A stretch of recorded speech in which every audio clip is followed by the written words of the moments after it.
This week on the Jock and Nerd podcast, we review Monarch, Legacy of Monsters on Apple TV and Marvel's Echo on Disney+. All that and more in this edition of the Jock and Nerd Weekly for Monday, January 15th, 2024. Hi, this is Gilbert Gottfried, and you're listening to the Jock and Nerd podcast. Why? I don't know. Check one. All right. This is for all you fans out there. Let's give it up. Jock it, we nerd it. We funny, disturb it. We jock it, we nerd it. We spoiler alert. Oh yeah! Oh yeah, what's up, listener? How's it going? Thank you for pressing play and welcome to the Jock and Nerd podcast, where we give you comic book and superhero TV and movie news, reviews, and whatever we choose. Jock and Nerd. My name is Imran. My name's Anthony. He's the Jock. And he's the nerd. And joining us, a fella is, if you yell in his Slack hole, you're going to hear an echo. It's an Amazon Echo device that's been lost down there for 20 years. Ruggs, how's it going? It's Rug Boy. How you doing, everyone? Can you hear the echo in my Slack hole? Yeah, I'm here. Is that your Slack hole making that echo? I thought you were going to make a Cox joke. I thought that's set you up. That's the for Iron Dragon down there. Oh, that's the dragon fighting Godzilla in his Access Mundi. Ooh, one time I fell on my Access Mundi. It was painful. Imran's been trying to access the Mundi his whole life. I could never access Mundi. Time definitely works differently down there. That's for sure. Boy, does it. It's a little muddied in that timeline. Yes, I'm a lot older down there in the Access Mundi. Anyways, we just combined what we're going to review. Too. Yes, it's dirty. It's muddy. It's raining. That's a little hint of what's to come in this episode, listener. Very well done. Did we get a Cox joke in there? I thought you were going to head into the Cox, because we got Alakwa Cox, we got Charlie Cox. Not a lot of Cox. We got too many Cox. We got too many Cox. We got a lot of Cox. There's a lot of Cox coming up. That's later in the show. All right. But we're going to start with the kaiju. Let's get into it, you fucks. The Jock and Nerd podcast. We got 2 TV show reviews to do. Very exciting. 2 different geeky things. Yeah, it's a big show today. Big show. Yeah, we're going to start with the Monsterverse and Godzilla. Monarch, Legacy of Monsters has wrapped up its 10-episode run on Apple TV+. We're going to give you our thoughts on the finale. Here is your spoilers. Strap yourselves in, you fucks. Spoiler time. This show is the 6th installment and the 2nd television series of the Monsterverse. Did you know it was the 2nd? Yeah, it was the King Kong one. Yeah, that's canon. The animated Netflix 8-episode King Kong show, which I did not see. Yeah, you didn't miss anything. Okay. Apparently it's canon. On Rotten Tomatoes, this thing out of 81 reviews has a 89% critic score.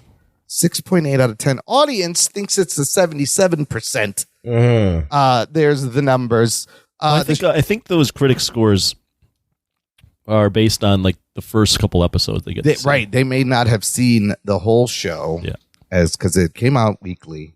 Yeah. And we've been talking about it for the past 10 weeks, episode by Here episode. and there. I don't know. I wouldn't say we've been talking about it all that much. Well, we've caught up. It was every at the end of every show, but now we will go through the full thing. The show created by Chris Black and developed by Chris Black and Matt Fraction of the comic book writing Matt Fraction.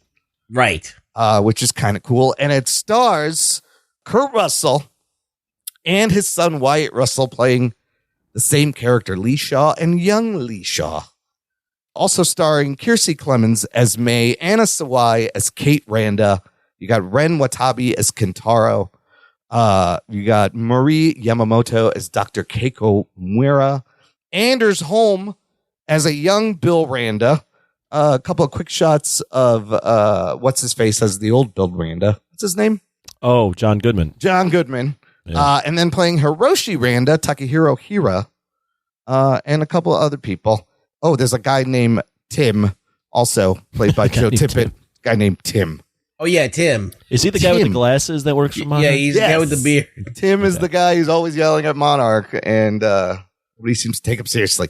Anyways, I want to review what happens in the finale, but before we do that, Anthony, why don't you catch us up to what this show is about and where we end up at the end of episode 9, if you can. Oh, gosh. Oh, at the end of episode 9, Hiroshi and Kentaro think their colleagues and friends are dead, but they are not dead. They have landed in what we thought was Hollow Earth, and what's her name? Kate and May and Kurt Russell's character Lee are all down there, and they're trying to figure out where to go. And Lee has been in Hollow Earth before, and time works differently down there. Yeah. And it ends with we find out that Keiko, who we thought died in I think the second or third episode, is alive. I knew it. I had a feeling she was still down there. She fell down the hole in the first episode. Yep. Yeah, we pretty much knew that she was going to still be around. A couple of big revelations, though, in the last 2 episodes. The majority of the show, you're following these 2 timelines in the 50s and then in 2015. And as we've discussed, the 50s timeline, a lot more interesting characters with Keiko and young Bill and young Lee. And then the 3 idiot kids in 2015 trying to do something. Anna Lee Shaw.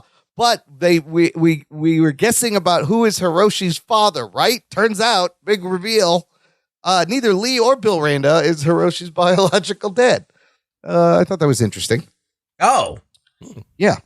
And they explain Lee's weird age gap as they try to go and rescue. They go down the hole in 62. He's there for a little bit. He does say he thought it was about a week. He comes out, and it's 1982. 20 years have passed. He is not aged. And then we learn, essentially, every day in this place is like a year, which is kind of a crazy way to spend time. So let's dive into the finale, and then we can talk about what you guys thought in the show. Anthony, what happens in the finale that stuck out? What did you like? Oh, so they're down there, and Monarch in our modern or 20 whatever timeline, the timeline we're getting in real time in the show, 2015. They notice that there's distinct signals coming from down there, as if someone's calling them, and it's been Keiko who this whole time has been down there, but she's only been down there for 57 days, or 50 days, or whatever it is. She comes across Kate, doesn't realize that that's her granddaughter. Lee makes a reveal. It's a big emotional thing. She realizes she's lost all this time. Kentaro and the guy named Tim work together because no one believes Tim that someone's calling. So Tim goes to Kentaro, who then goes to Hiroshi to be like, hey, they're still alive down there. Someone's calling. I think it's your kid. And while that's happening, Lee repurposes one of the pods that got them down there to send back up, and they use some mumbo jumbo to call monsters to open up a portal. The Iron Dragon comes along. Godzilla comes along. We have a small kaiju battle. While they're fighting, this opens up a gateway for them to go back to Earth. They go back to Earth, but Lee sacrifices himself to do it. He gets stuck down there because he wants to complete his mission to save Keiko. They go back up, and it ends with them being... They've only been down there for what, maybe a couple hours? 2 days. Well, I think like 2 days if every day is a year. No, I don't think the time I don't know if they even find it like that. Okay. But they come back up. They think it's the present time. Hiroshi is there. Kentaro is there. But then they realize it's been 2 years. 2 years have gone And by. Kentaro and Hiroshi, since Monarch is not working with those guys and Tim, they're now working with Apex. Yep. And they end up landing at an Apex facility on Skull Island, and then Kong comes out and beats his chest and sucks someone's dick. Fucking Kong. Also, you had Godzilla and a quick Kong. Yes, it's 2017. Apex has a base on Skull Island as well. Yes. Like Monarch had it there. Ruggs, what'd you think about this finale there? We'll start with you. There was some good acting. Oh, it was very heartbreaking and emotional. The girl who plays Keiko is amazing. She killed it. Yeah, when she realizes what's happened, how much time has passed. And even the chemistry with Kurt Russell was good. Yeah. And her having to deal with Yamamoto. This whole discovery of that she's missed all this time. And it was very well acted that in that moment. And I felt like it had some weight to it, and it felt like a good resolution to this happening. So it all felt good. And then, of course, you got the Godzilla appearance. Godzilla, basically beams in like he's in Star Trek. That's awesome. And then, kicks some ass. He's like, oh, there's a monster here? Let me fuck this shit up. And then he just leaves. The fight's great because, he rips the fucking dragon's wings off. He's trying to charge up, and then the thing just, jizzes on his face. And he's like, ew, what is that? If you can get over the fact that he's beaming down to wherever the hell it is, yeah, it was, as a Godzilla fan, Kurt Russell's about to get eaten by the Iron Dragon, and then you hear his roar, and then he starts to slowly walk through. Ridiculous, but I'll take any Godzilla fight I can get, and it was a solid fight. It was pretty epic. 40-second fight. He saves him. They lured him with that thing. That's what he was coming to get. I guess he wanted to eat the gamma radiation simulator. And he looked good. He looked good. Yeah. He looked really good. He looked good. He looked movie comparable. Yeah. Exactly. Yeah. Yeah.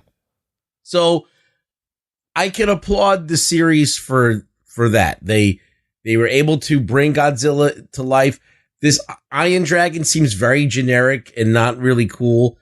They need to do things with color. Monsterverse needs color. And I think the new movie is going. He's making it pink. Oh yeah, they're going for color. Yeah.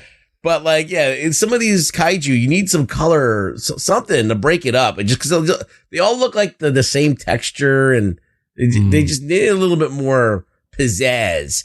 But other than it being yet another flying monster that he has to fight, it was very reminiscent of the Muto in the first movie. Yeah. It was still good.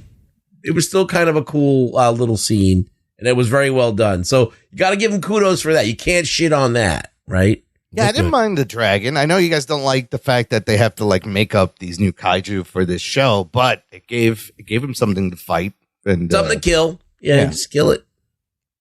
Yeah, beat the shit out of that dragon. Anthony, how'd you feel about this episode and the reveal of Keiko? It is kind. I saw somebody comment.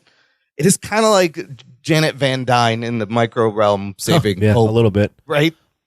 She's badass. I mean, the episode in and of itself was entertaining, right? Yeah. I found it to be entertaining. All the stuff Rug Boy mentioned. There's some good drama. The girl that plays Keiko is acting her vagina off for a series that for the most part has been dumb. Yeah. And then you have the cool Godzilla fight. And then you have a cool reveal at the end that's been 2 years, and then you get the reveal. I mean, it all plays out like they are banking that a season 2 is coming. Yeah, you got Kurt Russell going out like a hero too. That's also really. I don't think he's dead though. He could pop up later. You never know. You never know. Yeah, you never know. But it all ends in a way where they're banking on a season 2, because if that is the ending, first off, it doesn't make any sense why you would end at 2017. But if that is the ending, there are so many threads that they just left open for no reason. Yeah.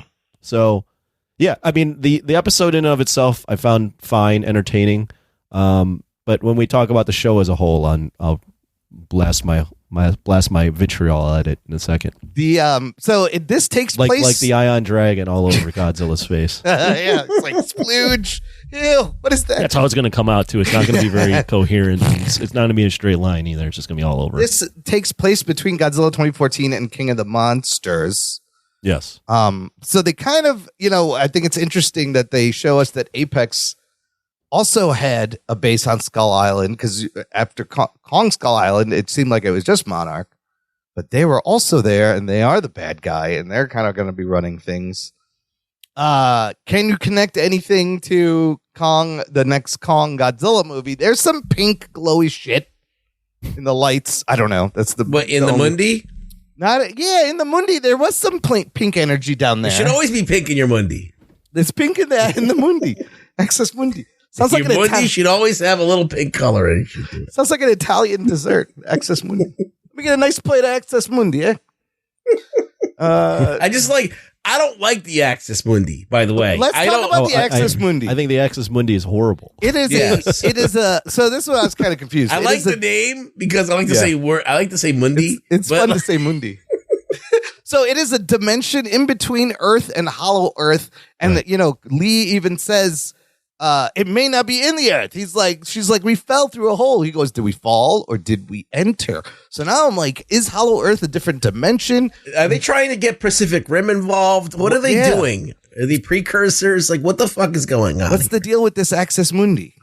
I don't know. No one knows, because this is a completely new thing that they've made up now for the show, and unnecessary. Absolutely unnecessary. Like, they could have just. I think the only reason they had.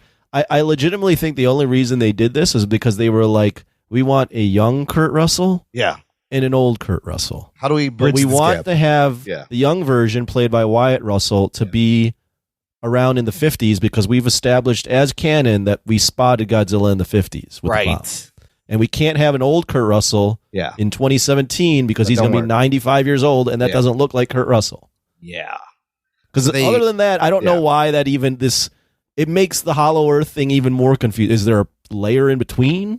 Like, why do you need an Axis Mundi? There's a layer in between, and I think every day equals a year, because Keiko said she thinks she's been down there for 56, 57 days. It's been like 56 years. I think that Kurt Russell said that he was down there for almost a month. No, he said maybe it was a week, but he would have to been down there for like 20 days or around. No, I think when he was talking to Keiko, he changed it to a month. Oh. I'm pretty sure he said like 20 days or something like that. I did like also that moment in episode 9 where he comes out and he sees Hiroshi for the first time all grown up. Like, that's some pretty damn good acting. I don't like it. But you don't like that? By Wyatt Russell? I like the acting. Yeah. I'm going to take this off Axis Mundi unless you want to talk about it. No, we're done with Axis with the Mundi. Well, here's why I don't like it. Because this show is built around Hiroshi. The whole premise of the show is Hiroshi fucking left. Yeah. And his kids are looking for him. And they go on this wild. And we are supposed to be led to believe that Hiroshi had these surrogate dads and all this shit. But the show like barely spends any time with Hiroshi. So we don't know anything about the guy.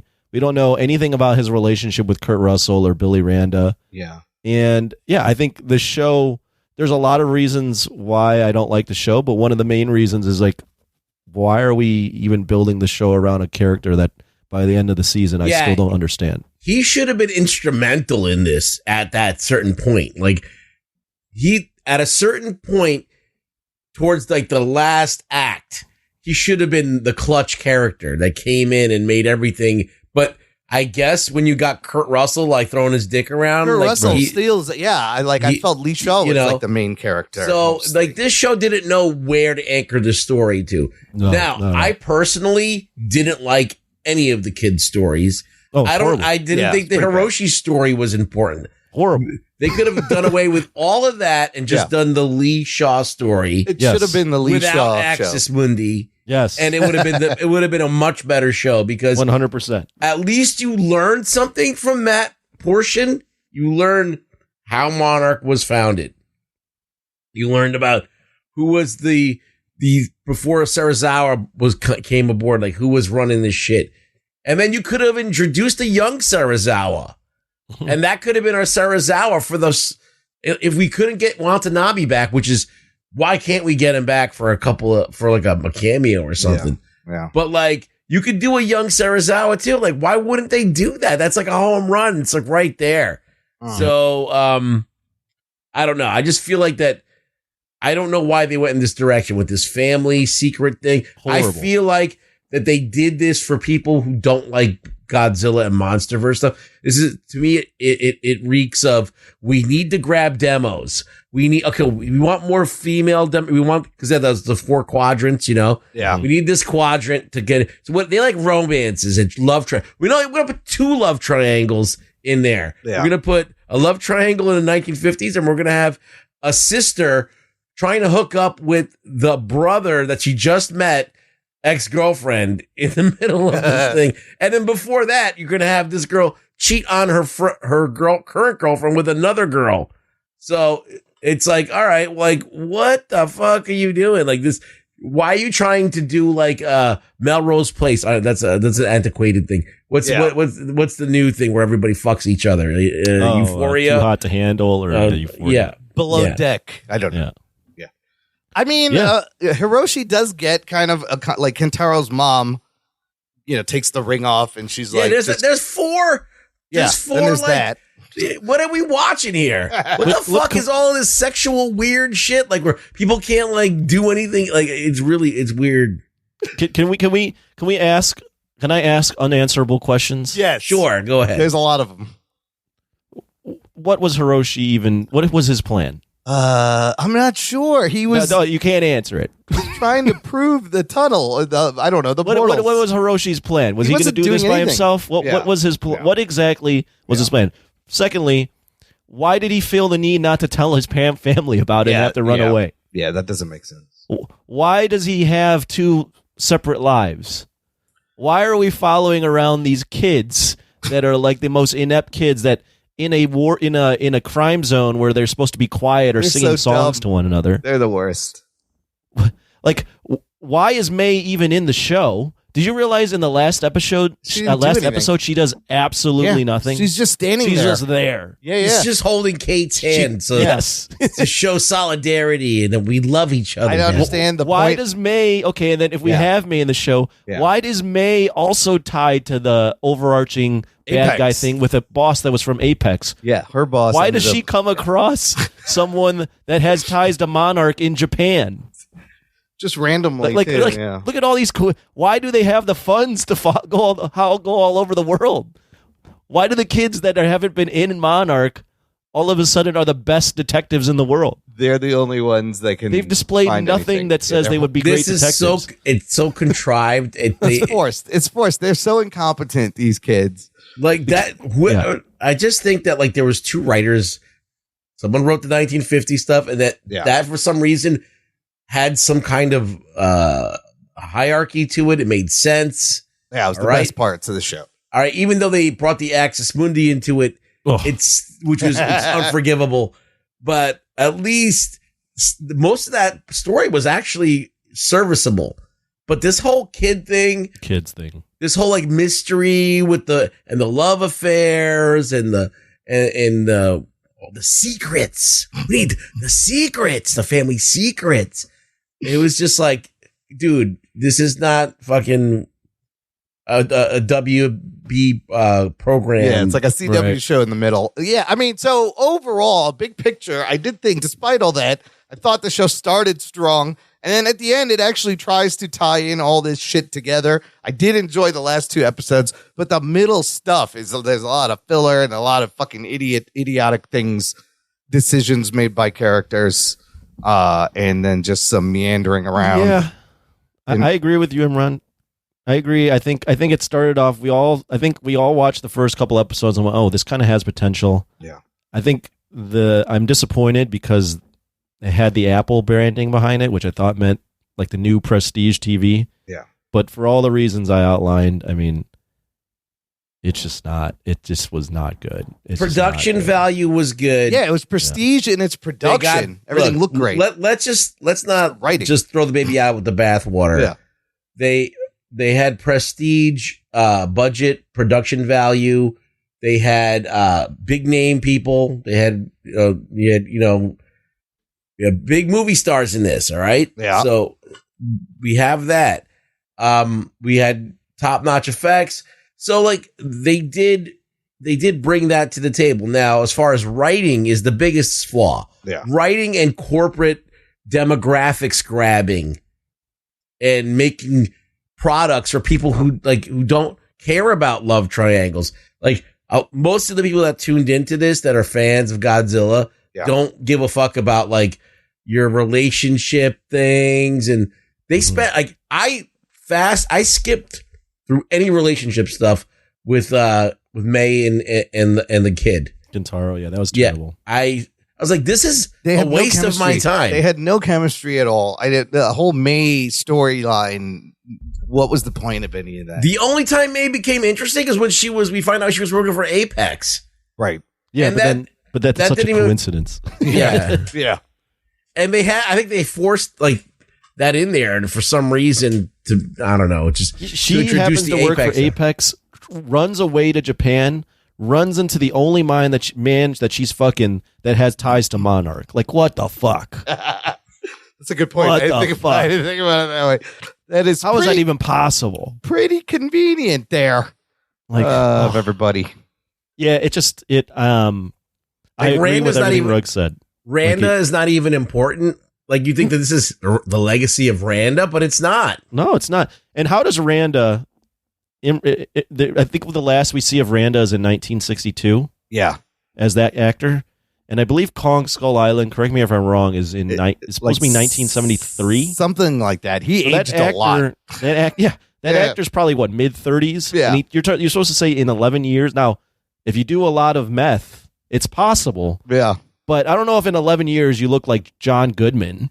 Maybe he found a part of Axis Mundi that works the opposite way, and it just ages you. Didn't they like, this is where like they're trying to fill in the gaps here that they think would be interesting, but they didn't think this through. So when Lee Shaw gets transported down to Axis Mundi, Yeah. I'm pretty sure they were like, Monarchs. I mean, we're done with Monarch, right? Like, Yeah. this is it. Yeah. Like, I'm pretty sure in that episode it was like, oh, Monarch, it like, was shut a it big down. disaster. Yeah. Shut it down, right? Yeah. But we clearly see in Kong Skull Island, we clearly see in the upcoming Godzilla movies that Monarch was still a thing. Yeah. It's still around. Right. So, what did we learn about Monarch? Really? No, It's but what I'm kind of saying is like confusing. they shut it down because they were like, oh, this shit's like, this is too dangerous. The whole Hollow Earth thing, that's a ridiculous idea.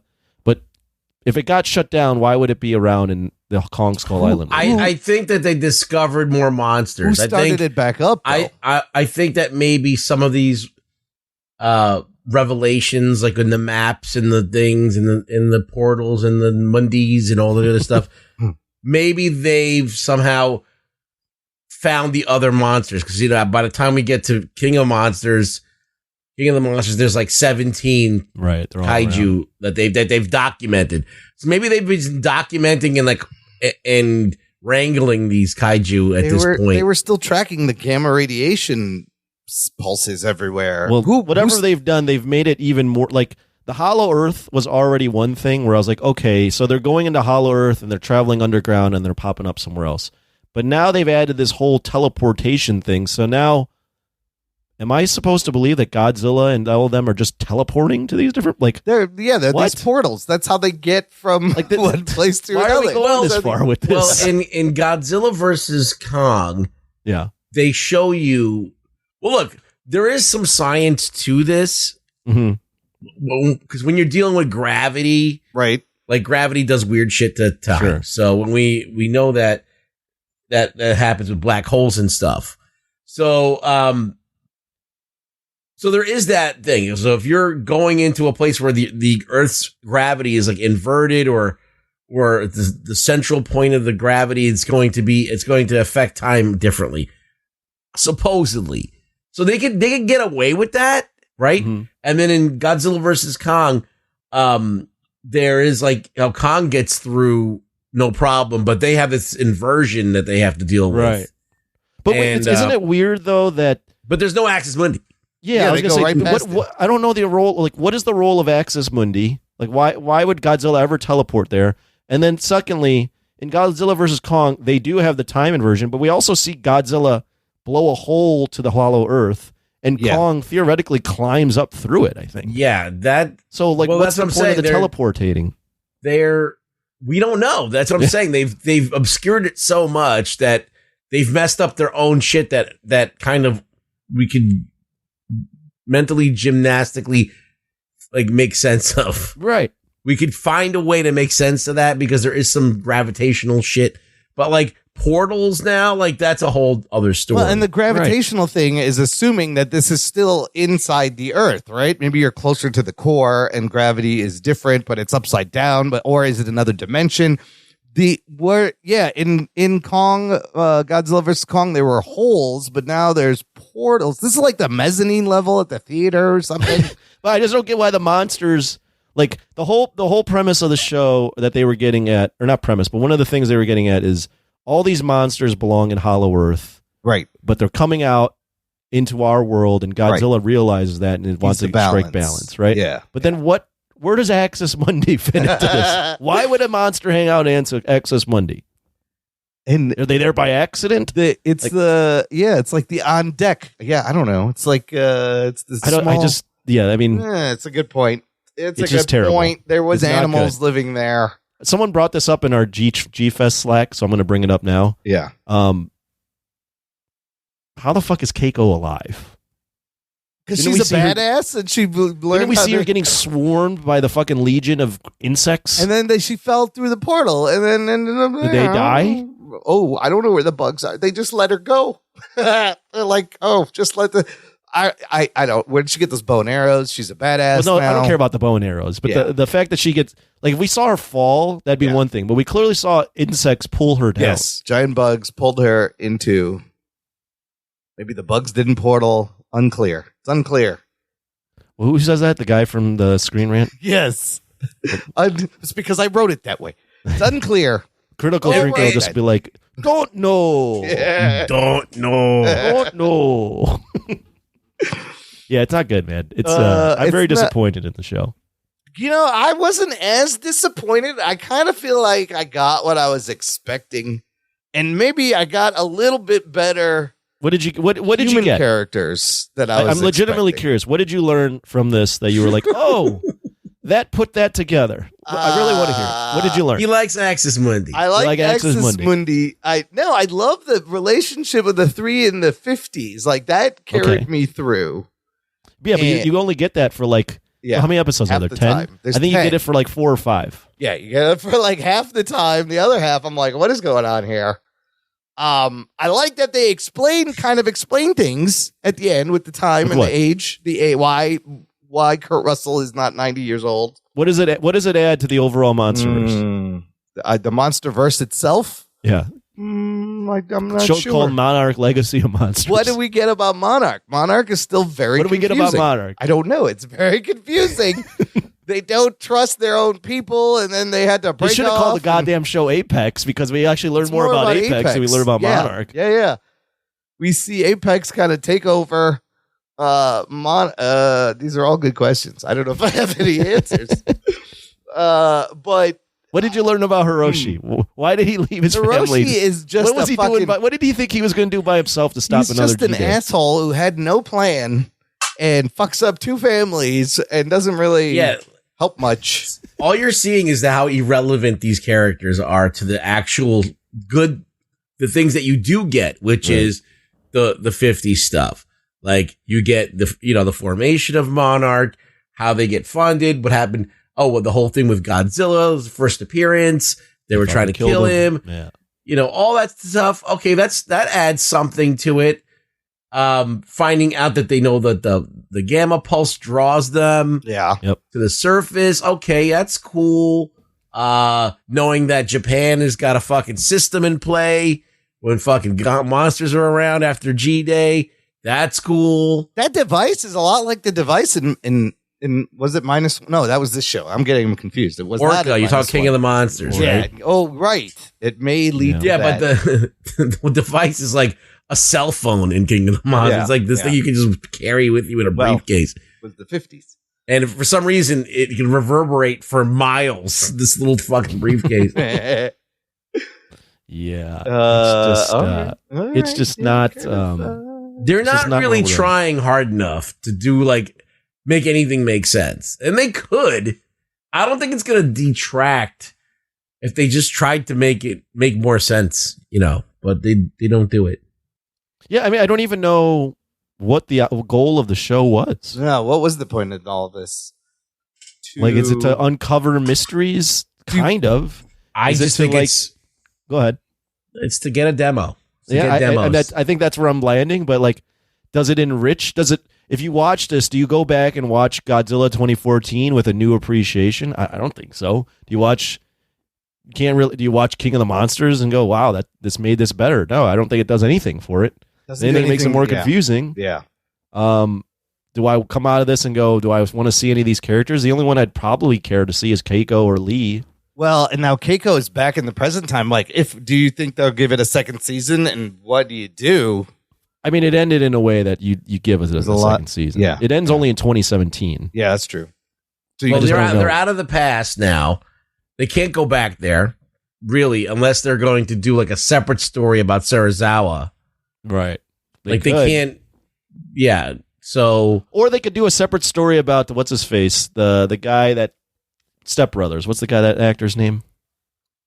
Oh yeah, how he's on Skull He's Island. on Skull Island. Oh, You with the Iwi people. Yeah. Yeah, why didn't they just do for Bill the Randa? movies? They No, should not have Billy just. Randa. The step. John C. Riley was. There you go, yeah. oh, the John C. Riley in character. Kong That's Skull- right. That's right. He was with the there. katana blade. Yeah. Yeah, he ended up there after World War. I think he was in World War II fighting a Japanese pilot, and ended That up could there. be interesting. Yeah. What was he doing this whole time? They were fucking each other. And like, but then in those movies, Keiko would have been around. Like, no, it does the thing where like nobody's mentioned these characters ever except for Bill Randa. Well, they could write her out where she dies, right? So Oh, that's true. it's just it started off okay. It really like a lot of my friends gave up on the show because like nothing is happening. Yeah, it didn't. Like, Nothing is yeah. happening Yeah. here. Yeah.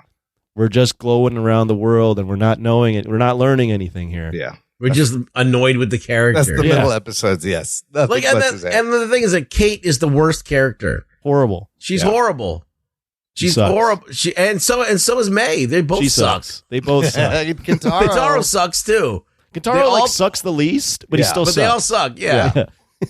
But Yeah, you can blame you start- Hiroshi for that. You start off this. You literally start the show off. Well, yeah, you can blame Hiroshi sucks too. Yeah. But you start off the series and Kate's looking for her mom, like her like figuring out what Hiroshi, her dad, was up to. She literally barges into this person's apartment. Yes. They yell at her. Yeah. They get all surprised. She's like, "Well, I'm looking for so and so," and they're like, "That's my husband." And she's like, "Well, fuck you, I'm leaving." And it's like, wait a minute, Wait, you just gonna like. Which one What answers? rational person reacts the way you're acting right now? Yeah, some strange decisions, strange plot They should have choices. cast the guy with the glasses as Randa. I hated the guy with the glasses. But he looks more like. Oh, he does look like Randa. Yes, he should have been Randa. Yes, because he's like a little bit more stocky. Right. He looks a little older. right. He believably could be John Goodman later. Yeah. Like they just cast the wrong guy as Randa too. Like you never can make that leap that he's that Andrews same guy. Holm. I Well, like Anders It Holm. isn't like Tim. It's just weird, right? You anchor the show around these three kids that are like globetrotting, that have no experience in this, and then you hook them up with this guy from Monarch who they portray as like the crazy lunatic in the basement that has these off-world, like all these weird theories. Yeah. And they're going, "Oh, you know what? We trust you to go out and find these people." It's like none of this. He's like the student taking classes in the boiler room, and now you're like, "Oh, you actually are the smartest guy here. Let's go." And Like then Monarch looks stupid. there's the Everyone whole just looks thing of dumb. that Duval lady. And they went rogue and went off. Whatever happened to them, that was confusing also. Oh yeah, the Duval thing. Yeah. A lot of it, I was like, I don't understand who's on whose side anymore. Kate's PTSD suddenly goes away. Oh, Like, yeah. They did feature that heavily in the beginning, and then you don't hear about it anymore. May literally watch. If you watch it, you don't have to watch last episode, but May has pretty much no lines in the last episode. No, she's just standing She's next just to there. Kate. Yeah. The whole time. Yeah. Yeah. All right. It was, Yeah, it's just not a good show, man. let's rate this whole series, Anthony. I'll say it again. I was really on board with the show in the beginning. I thought it was getting a lot of flack from people that I was thinking, what is wrong with you? Give the show some time. Let it play out. I think it actually could be good. It's on Apple TV. We gave it time. It played out, and it ended up being not a disaster, but just not good at all. It made things further confusing. It filled in stuff. It anchored itself on unlikable characters that never became likable, that are no different as they started than when it ended. And they couldn't even really fall back on the monster stuff because there wasn't a ton of that. So, yeah, I'm going to give it a 3 out of 10. Oh, shit. Wow. Wow. I hated it by the end. Okay. The only thing I liked was the Lee, Keiko, the 50s stuff. I'll go a little higher. 4 out of 10. Okay. Lee, Keiko, the 50s stuff, Yeah. Godzilla, and then the spider versus the crab in the first minute of the show. Oh, yeah. That was John Goodman. Okay. Ruggs, what are you going to give it? I feel like Apple making this series, you brought a lot to it. Production value, good actors, sometimes good acting, sometimes a good serious tone. And but unfortunately, their focus was more about trying to bring in a wider market instead of servicing the market that's already there. that's, made movies of $500 million or around that. So there's an audience already here. Pay attention to the audience. Make a show that actually improves upon your IP instead of makes it more convoluted and more confusing. The characters that they introduced from the modern era are horrible characters. Mm-hmm. And, it was very disappointing, not being able to get a show that actually works within the universe it's supposed to be in. And, I felt like it did a lot more damage than good to the MonsterVerse. Yeah. And, it did fine with Godzilla. Like, Godzilla was not the thing, because it's not the issue. Because I don't need to see Godzilla every 5 minutes. As long as we get that like little fight scene here and there, or his appearance here and there, or he's a looming presence, perfect. But I want to see Monarch. I want to see what Monarch's about. I want to see the inner workings of it. I want to see how it operates. And it really seemed like they didn't know what the fuck they were doing a lot of the time. And it was, I don't know. It just doesn't sit well with me. What would I rate it? I would say if you're a person that loves the MonsterVerse, it's required watching almost. You're going to want to watch it. Yeah. But if you're a person that's not into the MonsterVerse and you're just there for like the love triangles and the secrets and the relationships, and that, there might be something for you to watch. So I'm going to give it like a 5. Okay. Okay. Well, look, I thought Wyatt Russell was great. I thought Kurt Russell did a great job. The girl playing Keiko was awesome. Just like Anthony said, the stuff in the 50s was the best stuff. The stuff in 2015 was not good at all. It's confusing. The name of the show is also misleading. Yes. It wasn't sure what it was about. When you got Kurt Russell in there, it's going to end up being the Kurt Russell show. I did think it kind of worked better at the end and kind of wrapped up some things in the last 2 episodes, but the padding in the middle. Yeah, they should just cut out like 3 episodes. Oh my God, that was completely unnecessary, because you're right. There's episodes where like nothing fucking happens. Remember, the only thing it wrapped up was the fact that we now figured out why Kurt Russell wasn't 90 years old. That's true. That was what else did it wrap up? That was bugging me. I was like, how does this work? Somebody explain. At least it tried to explain things. It didn't. It brought Keiko back. When the reunion between them was heartfelt. There was some emotion, heartbreaking ending. But fuck, I don't know. I thought it was just all right. Like I wasn't as disappointed as I think you guys were, just because I thought the balance of what the monsters they gave us was enough. It was kind of more than I thought would be in there. So me too. Right. So having that here and there worked for me. I'm gonna give it a 6.5. I'm gonna go 6.5. Man, but because the production of it, top notch. Now let me ask you this question. I've asked you this before. Do you think they should just edit this down to a 2.5 hour movie? Whoa, this whole I'll answer that. No. Yeah, no. Not if you're gonna anchor it on the kids. Yeah, you gotta change you cut them completely out. You'd have to rewrite the entire script to anchor it on something else. You have to cut out the modern day storyline. It has to be in the 50s, and Monarch has to have more of a defined like course of progress of like what happened. Cut out anything involving Hiroshi and his family from 2015 on. I didn't mind the Axis Mundi, because this is a great gimmick to keep people hidden. God. Just like the micro. Unfortunately, you can't cut out the Mundi. Can't cut out the Mundi, but the now Mundi there's stays. Now we have a Mundi. If you make it into a movie, a Mundi movie. God. The Mundi's always got to be in between.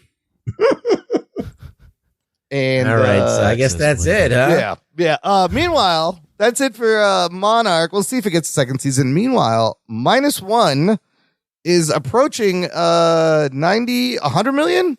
It's like at 100 million. Close. 94 million right now. It's going to cross it. It's crossed 50 million in the US. Those are amazing numbers. And I saw this article where Dave Filoni arranged a screening at Lucasfilm with the director, because the director, Yamakasi, said he was inspired by Star Wars to make movies. And now he's like, oh, I'm hoping to get the call. Would you like to see that guy do a Star Wars movie? Takashi Yamazaki, who did -1? That could be interesting. It would be a different kind of Star Wars movie. It wouldn't be like the adventure movie that you'd think of. Yeah. No, I'd be for it. I think it'd be interesting to see what he could do. But I feel like this movie will open up doors for him in Hollywood, possibly.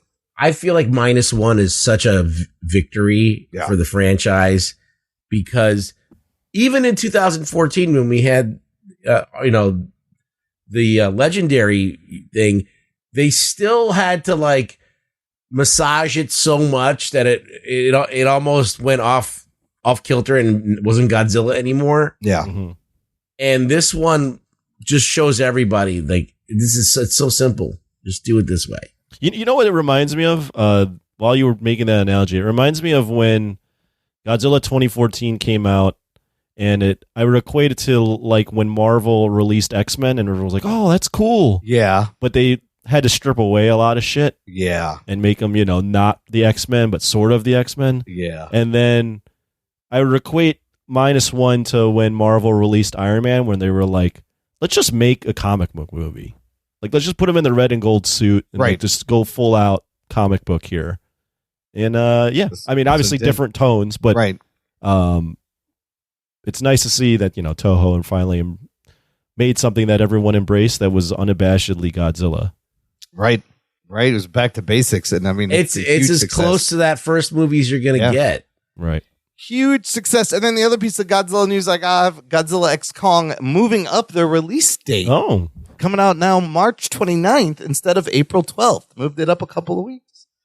So at the end of March, not far, we will see this crazy Godzilla X Kong with the Barbanzilla. What another weird thing we're going to have, though, is if they do a season 2, we're going to have another prequel for between Godzilla and Godzilla King of the Monsters, and we'll already have gotten Godzilla 2 Kong movies. I don't know. We're like 3 movies behind in these prequels. But you could set the second season anywhere you want. You could set it. You could move it ahead and set it between another movie and just have a whole different fucking. But it ends in a way that implies we've got some shit to do before Godzilla vs. Kong. Yeah. I don't know what you do with the second season. I mean, ending with that Kong little teaser was fun, but what does that mean? What does all this mean? Unclear.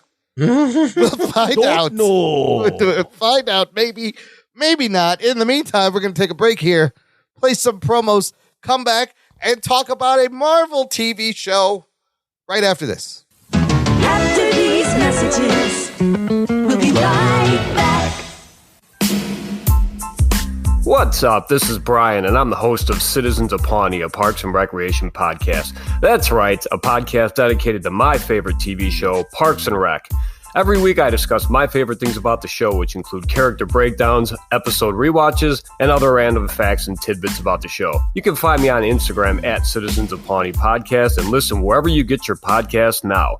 You will literally love it.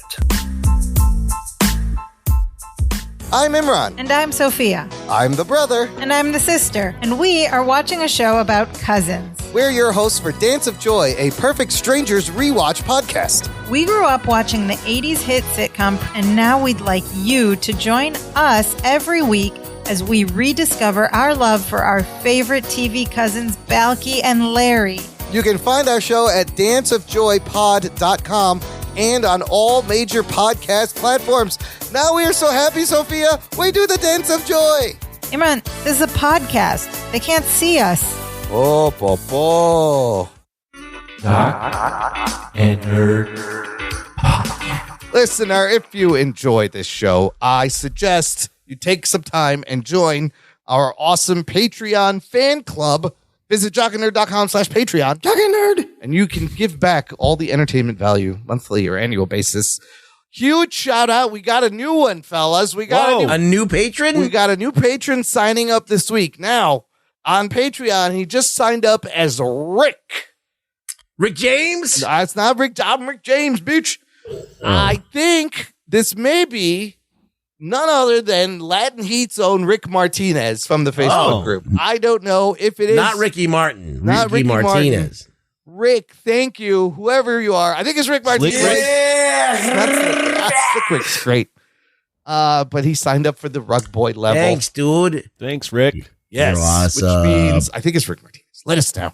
If it is you, thank you. That means Rick is enjoying. Or if it's not you, you should donate. But we also thank the other Rick Then who we got did donate. I mean, how many Ricks do we have listening? I can't imagine. Yeah, at least 5. Rick. Yeah. Rick is now gets to enjoy access to an exclusive podcast feed. He gets Access Mundi. He gets to enjoy Access Mundi in our podcast feed. Oh boy. You can access all 3 of our Mondays. You can access all the Mundis, and on the Mundi, the shows come out early, and there's bonus Mundi on the content. What? No, it's a podcast feed just for our Patreon subscribers. Enough with the Mundi. We need more Ricks, and we need a lot more Dicks. Rick, yes, and Cox. Or Richards. We're gonna, oh, yes. Mind if I call you Dick? He also has access to our Discord Mundi, meaning he can join us on our monthly Discord hangouts. You guys, this month's hangout, the first in 2024, it's this week.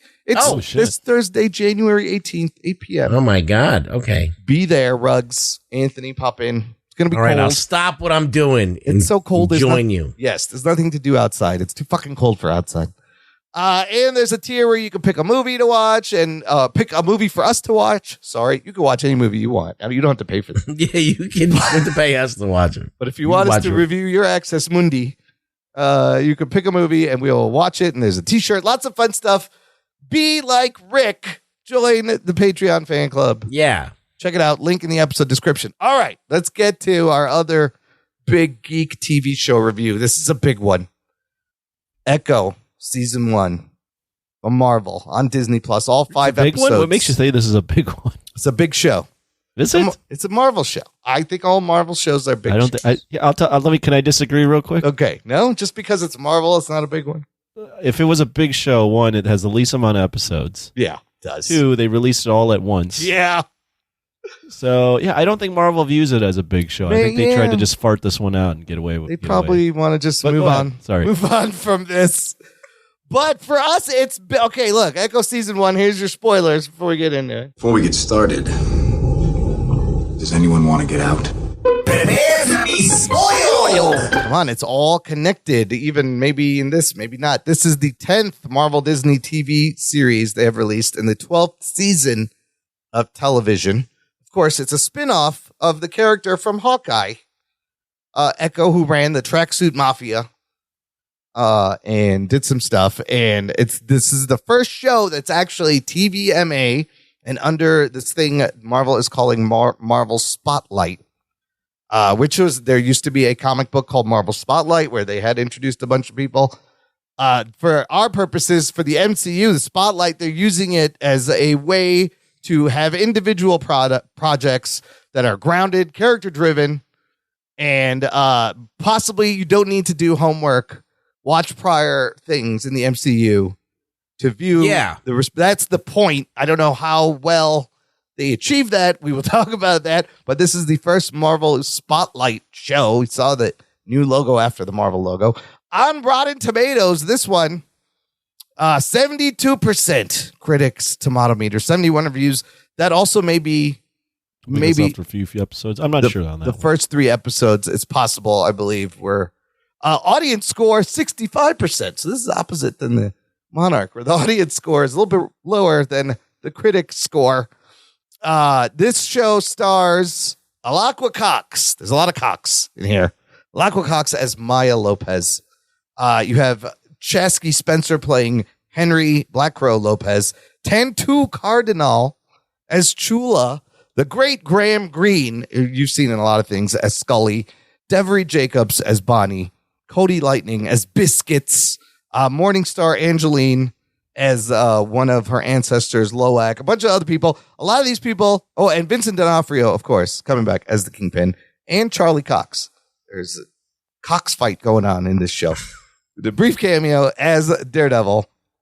Some of these native actors you may have seen in shows like Reservation Dogs, Killers of the Flower Moon, I believe, and Graham Greene has been in a lot of things. And one of the writers and I think the director also directed Reservation Dogs, which I heard is a fantastic show on FX. It's good. I want to catch up on that. I heard it's really good. But this show, yes, Marvel does a weird thing where they just released What If one day at a time, 9 days straight, season 2, 9 episodes. That was different. And in this one, they just fart out all 5 episodes on one day. Very different. They've never done this before. There may be a reason. Anthony. Yes. 5 episodes. 5 episodes. Echo, what happens? Echo is it picks up right after we left off with Hawkeye, where she has shot Wilson Fisk in the face. And now she is returning home to, I don't know, do something. And she realizes that Fisk's reach is reached all the way to her hometown. So she wants to take that down while also balancing the fact that she is dealing with massive trauma for having left at a young age and having her mother die in this town. Now she's returned and having to deal with all the people she's abandoned. And then also dealing with her Choctaw heritage and things that are happening to her that she cannot explain. Was that a good summary? That's a good summary. I kind of want to, since there's only 5 episodes, I kind of want to go, what do you think if we go episode by episode? No, I don't want to do that. You don't want to do that? You don't want to do that? want to do that?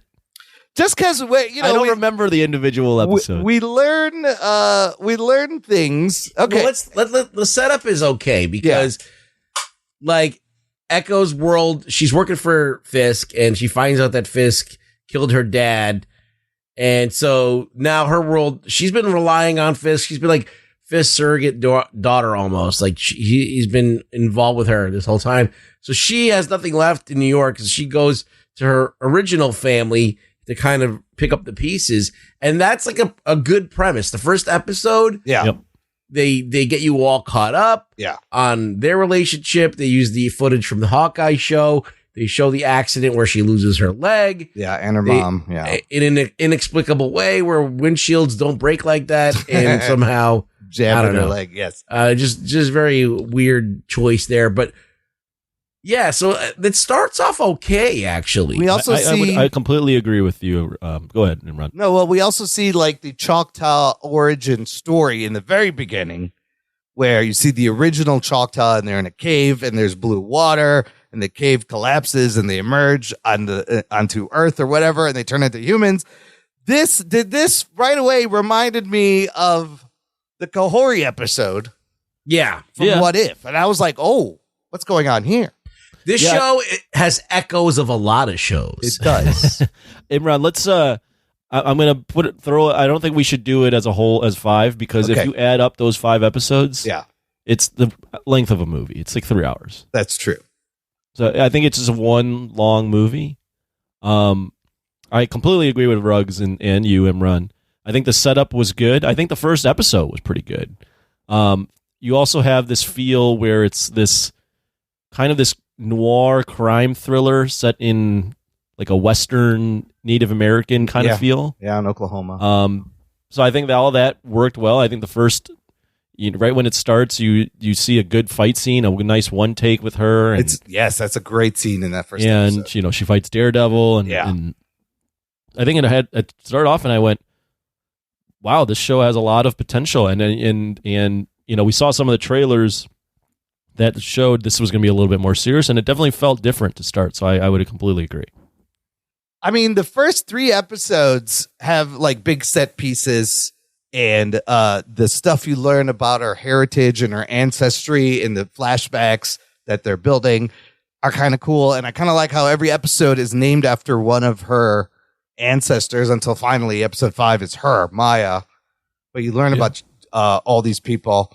Well, can I disagree there? Yeah. I think I didn't like the ancestry stuff. Oh.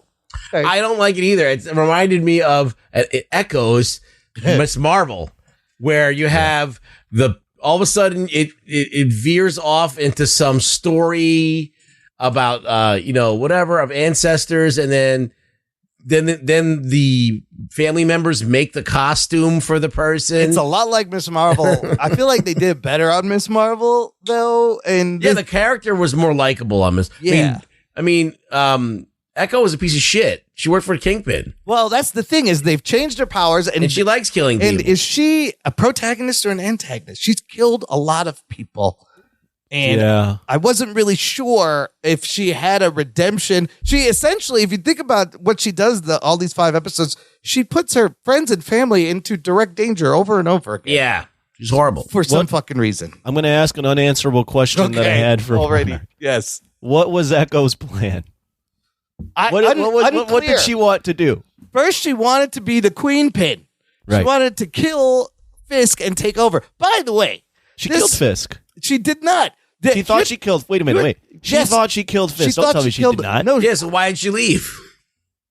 I'm just saying, you're telling me this person who's an excellent marksman shoots Wilson Fisk point blank in the head and fucking misses? Like, there was nothing wrong with his eye. It just had a scratch underneath. That's another unanswerable question. How does Wilson Fisk survive a point blank gunshot to the face? She missed his entire head? What happened? Okay, like miracles happen, like freaks of nature, freaks of accidents happen where you don't die, you should have died.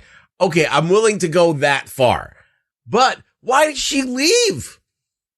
She leaves because they were after her because she killed Kingpin and there was a bounty on her head. But you know, she's in charge. Like, she's the next person up. Isn't she supposed to take over at that point? Right. So she wanted to take over, and then when he comes back in the show, it's also very confusing because she has several moments, several opportunities too early to kill him, and she doesn't. And he's even before you get that though, like before he even comes back, she wants to be the queen pin. Right. She even says it. But she goes home to do that. I don't know why. Like, did she know it? It was played out like she happened to see, oh my gosh, Fisk has infiltrated my hometown. I need to do something here. If she was like trying to round up people to be her part of the army, when she goes back in there, she has someone to cover her. That would make sense. But she's just not. Yeah. Her whole plan is, I'm going to jump on this train and set a bomb on this ammunitions thing because I know for a fact it's going to the ammunitions warehouse, right? And it's going to kill How does she all these criminals? It's not going to kill anyone innocent. I know when this bomb is going to go off. Yeah, it's like, what again? What was her plan? And then if she wants to be the queen pin, Kingpin shows up. He gives it to her. And she's like, no, I don't want it anymore. I don't want it. And then there are multiple times where she gets on her bike and you think she's leaving, but then she's still there, which was also kind of confusing. She's on her bike a lot, just going. She's riding her bike. Where are you going? Well, also, what is happening? If you wanted to run through your hometown and be inconspicuous, do you think you would stay in your childhood home? Yeah, that's the first place to go. Is that do you think, oh, wait a minute, Maya's here. Where could we find her? Would you not think, let's go back to the childhood home? Very queen pin. And even though she's in her childhood town, it takes like 5 episodes before she actually talks to the one person that can kind of explain what the fuck is going on with the visions. Here's what I think happened with this show. I'll just give and then we can dive more into the details. I think this show was originally going to be 6 to 8 episodes. Yes, it was going to be 6 episodes. Okay, yes. 6 episodes. I think Marvel watched it. And the new powers that be watched it went, oh my God, we don't have a fully coherent show here. Let's just like trim this down and streamline it. And I think it got even more cut up and incoherent than it really is. And that's why there's a lot of like things that happen that play out where it's like Bonnie and Maya have this like relationship and they haven't seen each other. And like that could be a thread, but let's just clean that up in a 2-minute scene. Chula and Bonnie or Chula and Maya have like this tension and let's just clean that up. And I think they just like a lot of things just had to get wrapped up real quick because they didn't actually have anything good. And that's why it feels so rushed towards the end. It gets rushed. And you notice like the last 2 episodes seem a little bit cheaper. I feel like they had a bigger budget in the first 3 episodes. And then they were like, whoa, you got to. Did you notice too, the last 2 episodes are the least runtime? They're like 30-minute episodes. Yes, they are the shortest. You're right about that. First one's an hour, and then it considerably gets less and less. As the last one's 37. And the first 3 have like these kind of fun fights and set pieces where you can see they're spending some money. And then the last one is, I mean, okay, there's so many things. What was Kingpin's plan? And why does he throw a tantrum like a child when She wanted her to come back, and then he just, I don't know what he was going to do. Why didn't he just kill her? Why did he? What was his plan? What was his plan? I don't know. This woman shot you in the face. Yeah, and you still want her back to come fucking work for you? Like, she wants you dead, dude. Like, and then, and so they do the thing where they go into his backstory, and he gifts her the hammer that he used to kill his father. When he tells her, my father also died, but he doesn't tell her what happened. And okay, wait. Let's go back to the Choctaw ancestry. Oh, I hate that. Flashbacks. I hate that. I like the whole generational bloodline thing because it's kind of like Miss Marvel. I don't like the glowy hands. I don't understand why it's got to be glowy hands. I don't understand why, if they're going to cast, I understand they're casting Choctaw people. Yeah. But can't they get anybody who's in shape at all to be in the... Like, you're like, there's that one guy that they got, the big muscular guy that comes out in that scene where they're playing like, I don't know what that is. Oh, they're playing like an early lacrosse playing game. lacrosse, lacrosse. 1200 AD. Oh, that dude was huge. He was great. Yeah, but then everybody else looked like my dad. I was like, 1200 AD in Alabama. I just felt like that the whole ancestry thing, like it clashed so hard with the tone they were going for. A little this, bit. like, street level noir. Yeah. Thing. And then you're doing this mystical thing on top of it. And furthermore, like, that's not even her powers in the comics. No, and she's a badass character as it is. She is. Well, I don't know. I don't know anything about her in the comics. But even in the Hawkeye thing, she had the other thing where she could see things and repeat. She's kind of like Taskmaster, and it would have been great if they did the thing where she walks in, she assesses the scene, she can kind of see a couple moves ahead, and this is her skill. They did this with Shang-Chi, and they're doing it here, where it's like, why can't these characters just be street level characters? I thought this was supposed to be a grounded street level thing with no fucking powers. Why do they need power? They don't even need powers. She does not need powers, but you could have still used the ancestor stuff to just reinforce the fact that she's good at fighting, right? She's an excellent comes from a lineage of fighters or something like that. Yeah, right. She's good at shooting. She's good at fighting, and it all comes. But it totally, like, was that a Tesseract water? Like, why was it like Kahori? It was kind of strange why they had to change it. I thought I liked the Choctaw stuff in the end in the last episode, but I thought there was going to be more of that, kind of an examination of the culture and what it means to her and how it grounds her, whatever, blah, blah, blah. They don't really do that. I think it would have worked better as an allegory than to actually make it a real thing. Yeah. I think that it's cool, like the whole story of the Choctaw and how they came from almost like another dimension and like became human and all of the other things that we learned about them throughout the series. I think that's all good, but I think the fact that you have to directly do it's like so heavy-handed sometimes. Yeah. So, but like it didn't really bother me as much as that. It reminded me of another show we just watched, and then another show that we just watched. Like, we just watched The What If, and then we watched Miss Marvel a year before, and like they're all like it's echoing all of those things. It's really like just seems like unoriginal. Yeah. Like, why? Like do something different. Like, I feel like they changed it because they already probably thought it was too similar to Taskmaster, but that's okay. They could be the same but like, different. Why is that so bad? Like, exactly. I don't know. Well, and then if you're going to do it, right? So like, I don't agree that they did it first off, but then if you're going to do it, they do this thing similar to like, what was another unanswerable question? So we've got three. What was Echo's plan? What was Kingpin's plan? Unclear. What are Echo's powers that she inherited? Don't know. You know why? Because we're going to make it purposely ambiguous so she can do anything at any time, in any place, in any episode, anything later. Well, the first thing we see, which is the same shit they did with Miss Marvel and the same shit they've done with Shang-Chi. I'm going to need you to get all the way off my back about That's how I wrote it. That's why that happens. I mean, I would argue that Miss Marvel at least is a little more concrete, right? She can control light and make it powerful. This one, the first time she uses it, it's that train scene. Her leg gets caught and she suddenly has these visions and she's strong, I guess. And then just to wrap up where it ends in the last episode, there's this Choctaw festival. Fisk is there. He's grabbed the powwow. Chula and Bonnie. It's the powwow. There's obvious bad guys sitting on top of a van that's just out in the open. She gets a costume. They put her in the costume in the last fucking episode that Chula made for her. She gets to talk to her mom, And her mom reiterates why you're called Echo, because the generations echo through you. So while Henry and Biscuits take out the dudes outside, Biscuits is great. He was hilarious. Maya summons the power of her ancestors and gives them to Bonnie and Chula. And now that was terrible. The 70-year-old woman is just knocking people out. Horrible. And I hate when people transfer their powers to other people. Yes, that's bad. But then I'm like, all right, now Fisk and Maya, they're going to throw down. They're going to brawl. No, that doesn't happen. She heals him with her healing powers from trauma. Of his trauma, goes into his mind where he's crying like a little boy. He's back in the room. His dad is beating his mom in the other room. The hammer's there. She's talking to him like he's a toddler. She's like, give me the hammer. It's okay. Give me the hammer. But he kind of snaps out of it. And the end was confusing. One of his men grabs him and he's like, what did you do? He fucking takes off. They don't kill each other. They just leave. And then Maya shows up at a barbecue, just like at the end of She-Hulk. Happily ever after.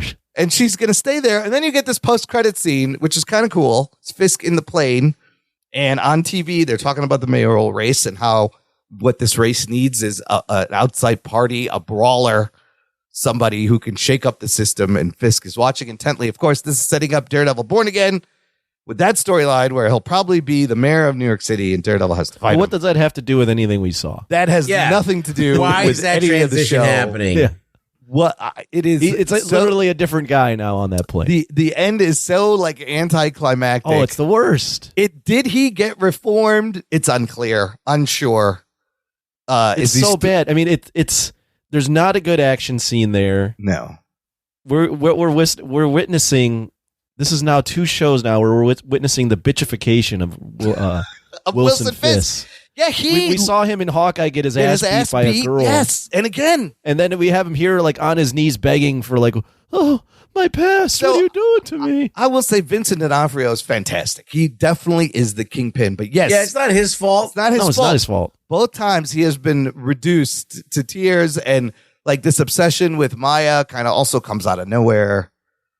And he just loses all the time. So how really menacing is this fucking Kingpin so far? Hopefully they can fix that. It's not even a good like fight scene. It's just like, what is this? So I would say it had the show overall had 2 good fight scenes. The one take with Daredevil, and they did some really clever stuff. You can kind of see the stunt double when they cut, but it was pretty seamless. And then the fight in the roller rink was pretty badass. It was okay. In episode 3. All right. It was all right. Okay. It's standard fare. Yeah, I don't know. But then outside of that, the train scene was a lot of CGI. Her jumping on the truck was kind of cool, I guess. But does this translate to a hero that you want to see again? No, and we didn't want to see her in the first place. Here's why. Well, yeah, one, we never want to see her in the first place, but let's like break the character down. So this is a character that worked for the Kingpin and was an assassin. Probably killed hundreds of innocent, lots of innocent people, right? Yeah. Now you can make a show. You can make that the premise of the show. Yeah. She comes back to deal with her past. She's been gone for a long time. She's trying to atone for all mistakes. None of that happens. In fact, her motivation to start the show is, I want to be the Queen Pin. Yeah. Then terrible. Then she like she brings all this trouble to her hometown. Yeah. She then gets imbued with all this power, realizes, oh, she has a lineage, and tells the Kingpin, hey, you're a sad sack of shit. Go deal with that. He runs away, and she gets to live happily ever after. Is she a good atone guy for now? anything? Yeah. Is she terrible? Has she redeemed herself? There's no redemption, and there's nothing. Yeah, going on. I will tell you this: watching this on paper, there's so much potential here. 100%. It had so much potential. It's a great premise. It's a great setup. Wait. Now, how is it a great setup? The setup. The good setup is all right. Not for a hero, but for a story is that you lose this adopted family and you go back to your home. Yeah, they don't want you because of whatever, and you have to sort that out.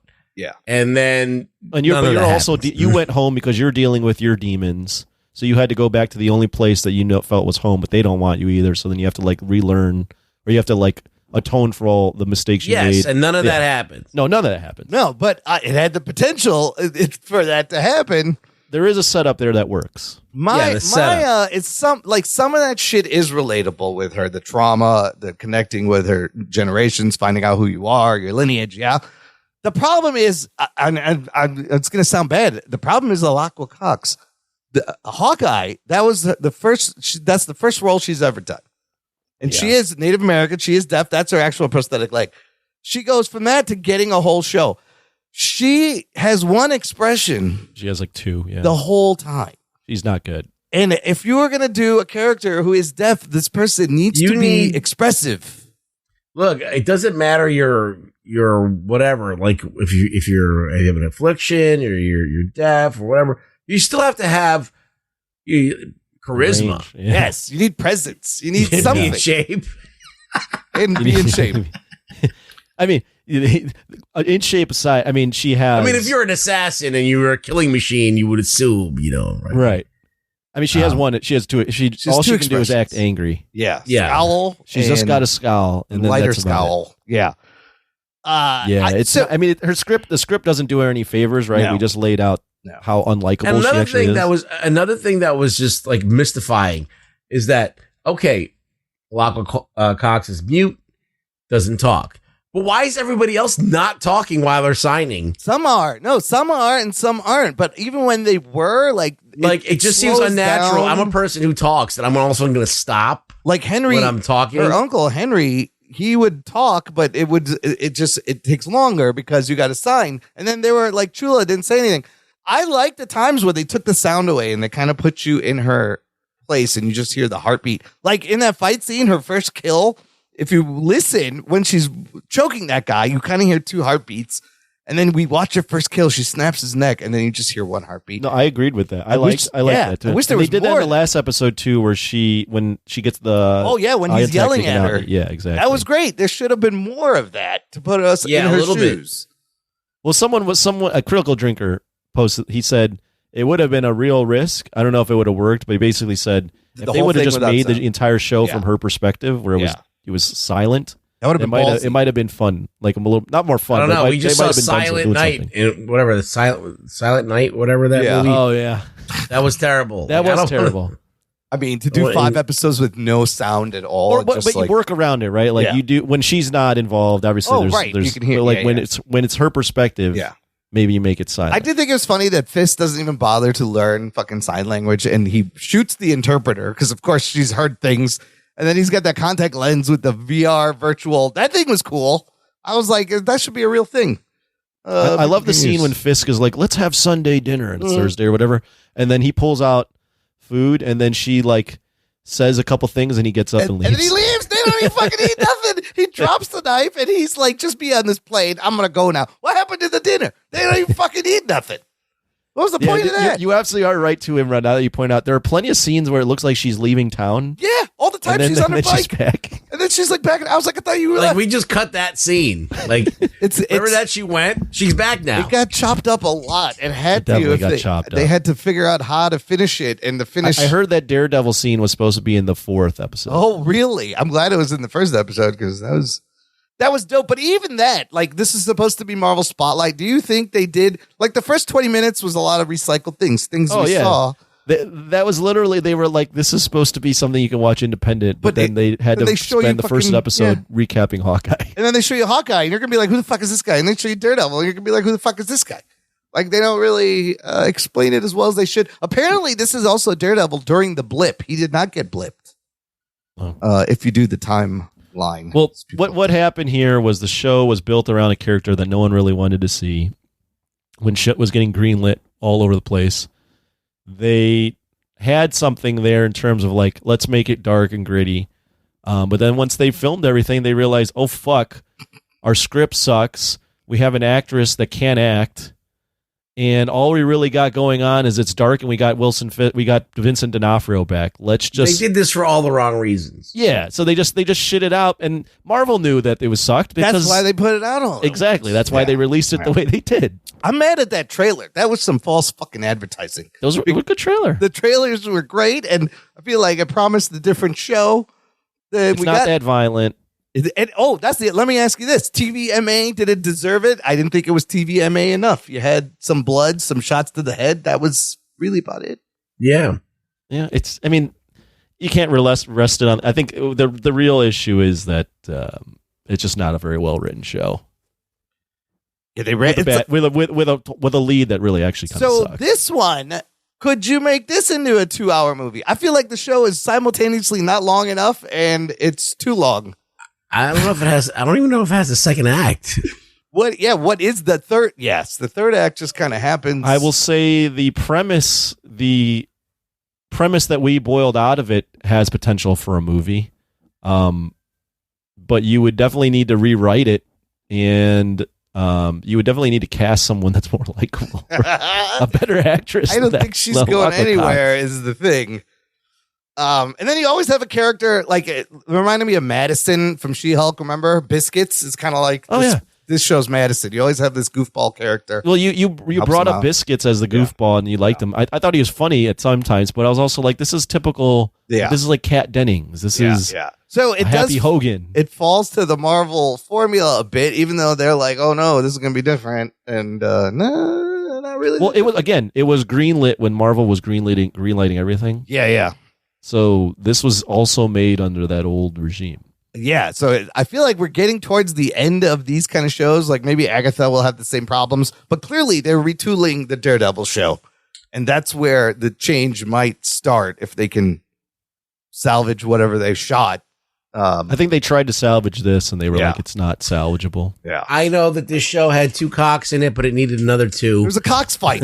They needed Brian Cox and Courtney Cox. Why isn't there more Cox in this show? This is what has saved the show. More Cox would have been better. More Cox would have saved the show. Yeah, I think they're absent in Cox. I love that they just end, like the show just ends. Yeah, the ending was very strange. I was into it in the first 3 episodes, and then I was like, "Whoa, what?" I'm with you. I was into it in the first 3, and then it started going. Wait a minute, what it needed here? More episodes, but also you could have done all of this in less. Like it's really weird. We could have went either way. It's a show that simultaneously feels too long and too short. Yes, how do you do that? I just remember seeing that opening scene with the mystical shit. Yeah. And I was like, I hope this doesn't translate to powers. Of course it will. And I'm like, oh no, it's gotta be. I had just seen the What If. Yeah. I was like, oh, this is not the same. But then I thing. thought they would connect that, like Kahori maybe is part of this, or she's one of the no. That's racist, Imran. What? Yeah, that's What are you racist. talking about? I don't know. All indigenous things. They're not the same tribe, Imran. You didn't like the silent movie, black and white silent movie shit in the beginning of that episode. What was that, 3 or 4? That was episode 3. About Tuklo, the sharpshooter. The Light Horseman. I don't know. That was all right. I think the tones really clash, though. Again, when you do the noir stuff and then you do the superhero stuff. Yeah, it should have been just grounded street level. You could still use the ancestors, but not. Why you gotta be glowy hands? Everybody's got glowy fucking hands. I just think it's lame that you change the character midstream. Like it just you all of a sudden just imbue the character with these powers. There's not even a catalyst for it. In times of need. Yeah. Like, imagine she would have went back. Yeah. And she was like, you know what? Like I've been living in New York. My dad died. I don't really have any link. And they said, you know, we need you to freaking participate in some activity. And they all went home. And all of a sudden she had a spiritual awakening. Like they don't even do that. Well, or they could, you know what they could have done too? I'm on your same wavelength. Let's say, okay, well, why did she not feel these things in New York, right? And you could go, well, she was a horrible person in New York. She comes back home and she's still a horrible person.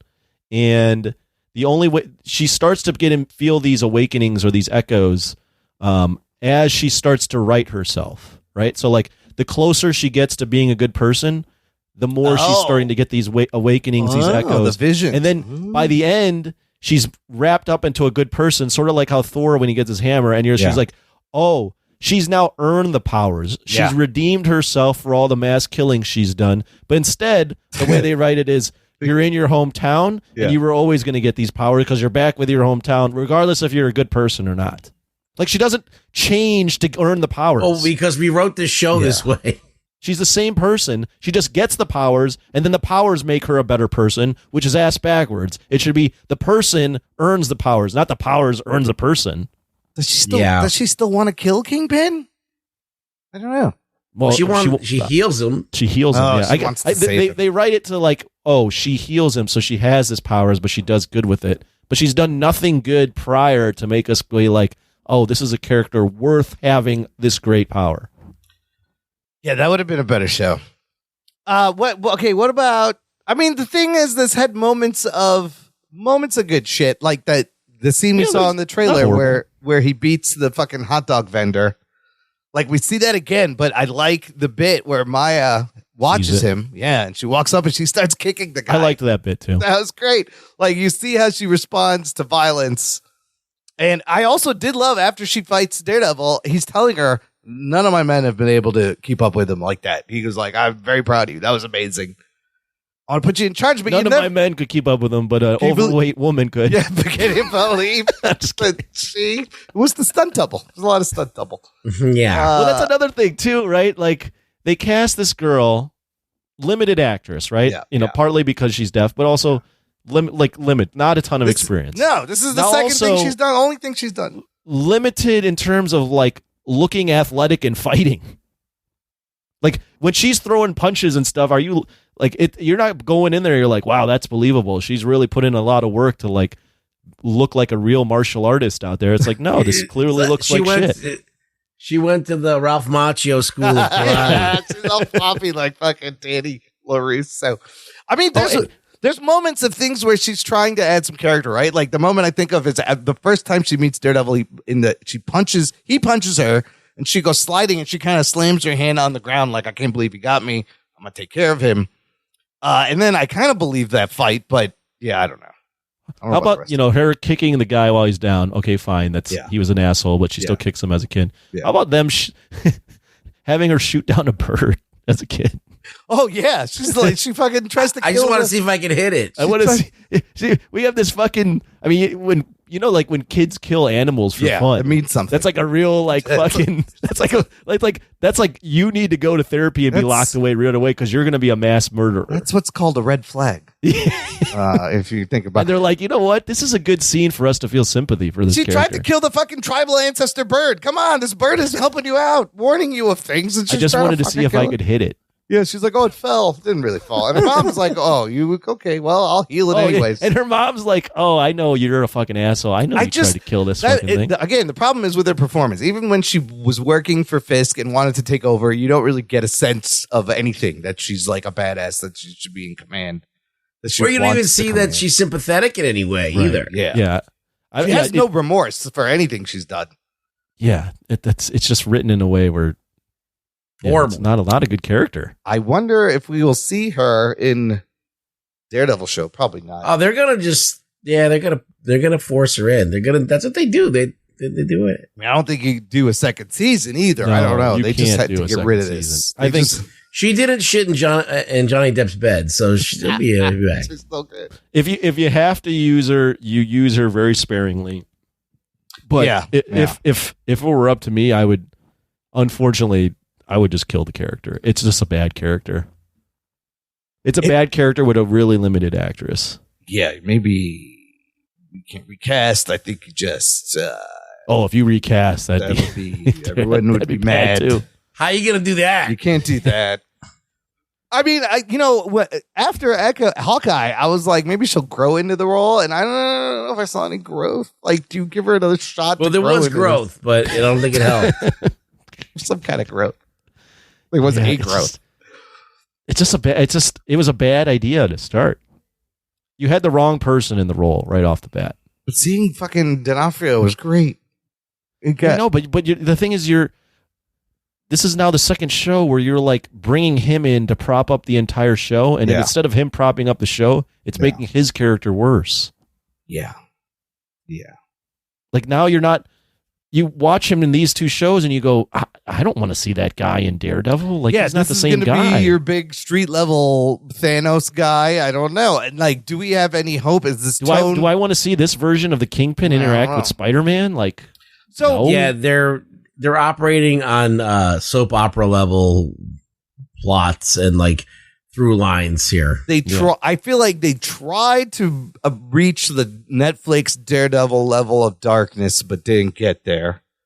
It's not the dark. So like, that's the thing. The darkness The darkness is just the tone. It's Right. not the tone that's wrong with this. It's the writing. It's the writing story. The tone is, I mean, they had it. It kind of felt like that a little Yeah, bit. okay, But okay. what made those shows better was not how dark and gritty they were. It was like the writing was actually really Yeah. good. Yeah. And you had high level acting. You had Vincent D'Onofrio, but you had Charlie Cox on the Yeah. other side. Yeah. Whereas this show had It's the wrong Cox. the wrong Cox. It's the wrong Cox. Speaking of Daredevil Born Again, apparently they are bringing back Foggy and Karen Page, I saw same that. actors. Nice. Deborah Ann Wall and Eldon Henson, I believe. And we talked about how they put the Netflix Daredevil show on Disney Plus. All the Netflix shows are now on Disney Plus, even Defenders and the Iron Fist, I believe, meaning this is all canon. They have slotted them in the timeline. That doesn't mean it's all canon.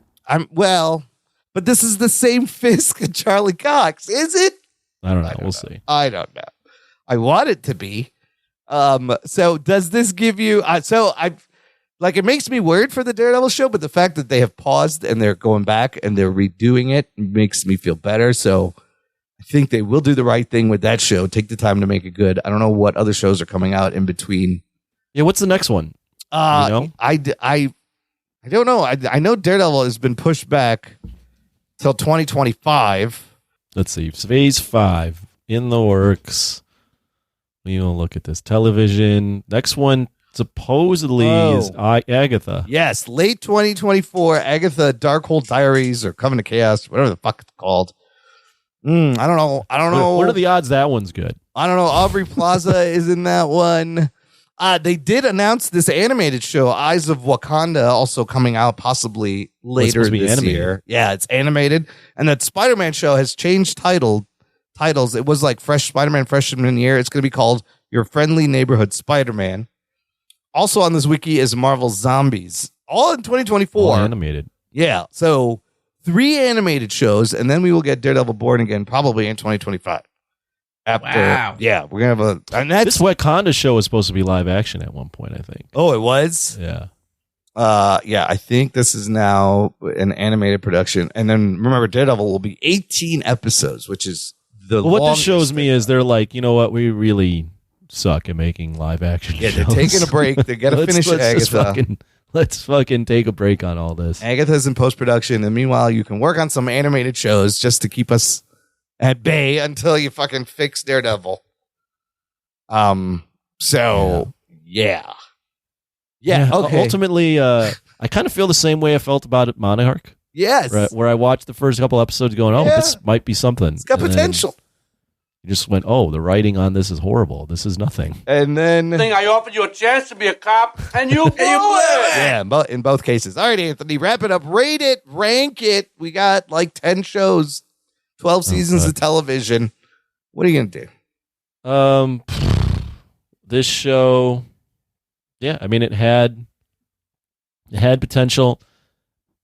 I knew when they released it as All in One Day, I think that was a red flag for me. 5 episodes was also a red flag. Like, who does a 5-episode show? Yeah. But then the trailers kind of got me hyped, and then Lied. seeing the first episode, I went, "Oh, this is different. You know, this feels good." But as the show played out, it ultimately was very disappointing, very vague. Everything's just very vague. It ends with a real whimper.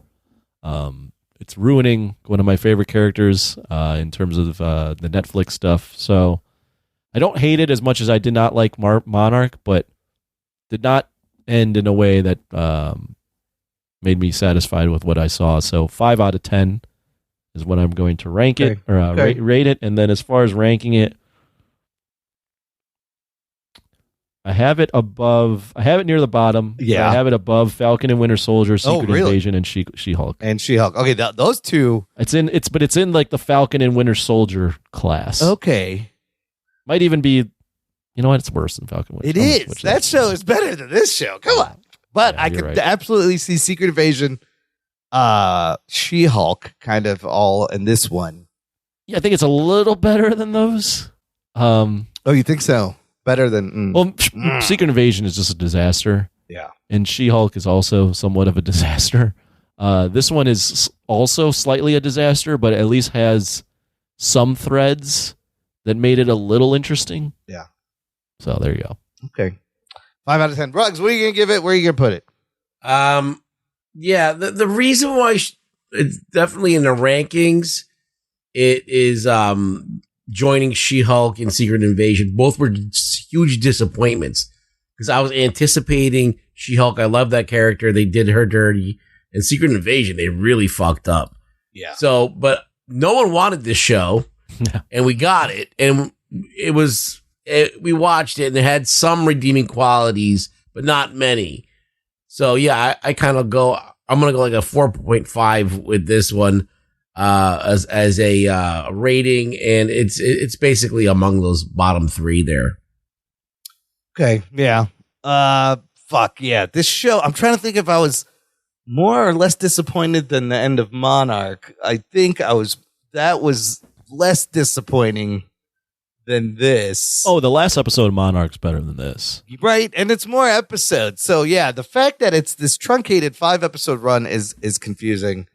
I think that's actually like good because we have to endure it less. Yes, it was less to go through. You're gonna make a bad show that I didn't want to watch in the first place. Don't make it fucking. Don't make it long. 12 episodes. So they did at least that I could right. watch Echo all in basically a day. Yeah. But like again, the potential of the show on paper, and I got excited with those trailers. There's some good. I think the fight scenes are pretty decent, but overall, this character it was confusing, and I'm gonna give it like I'm gonna give it a 6. Jesus Christ, Imran. I'm gonna give it a 6, but it's at the bottom, tied with like Secret Invasion. She-Hulk, I did enjoy the meta commentary in that last episode. I thought that was fucking clever.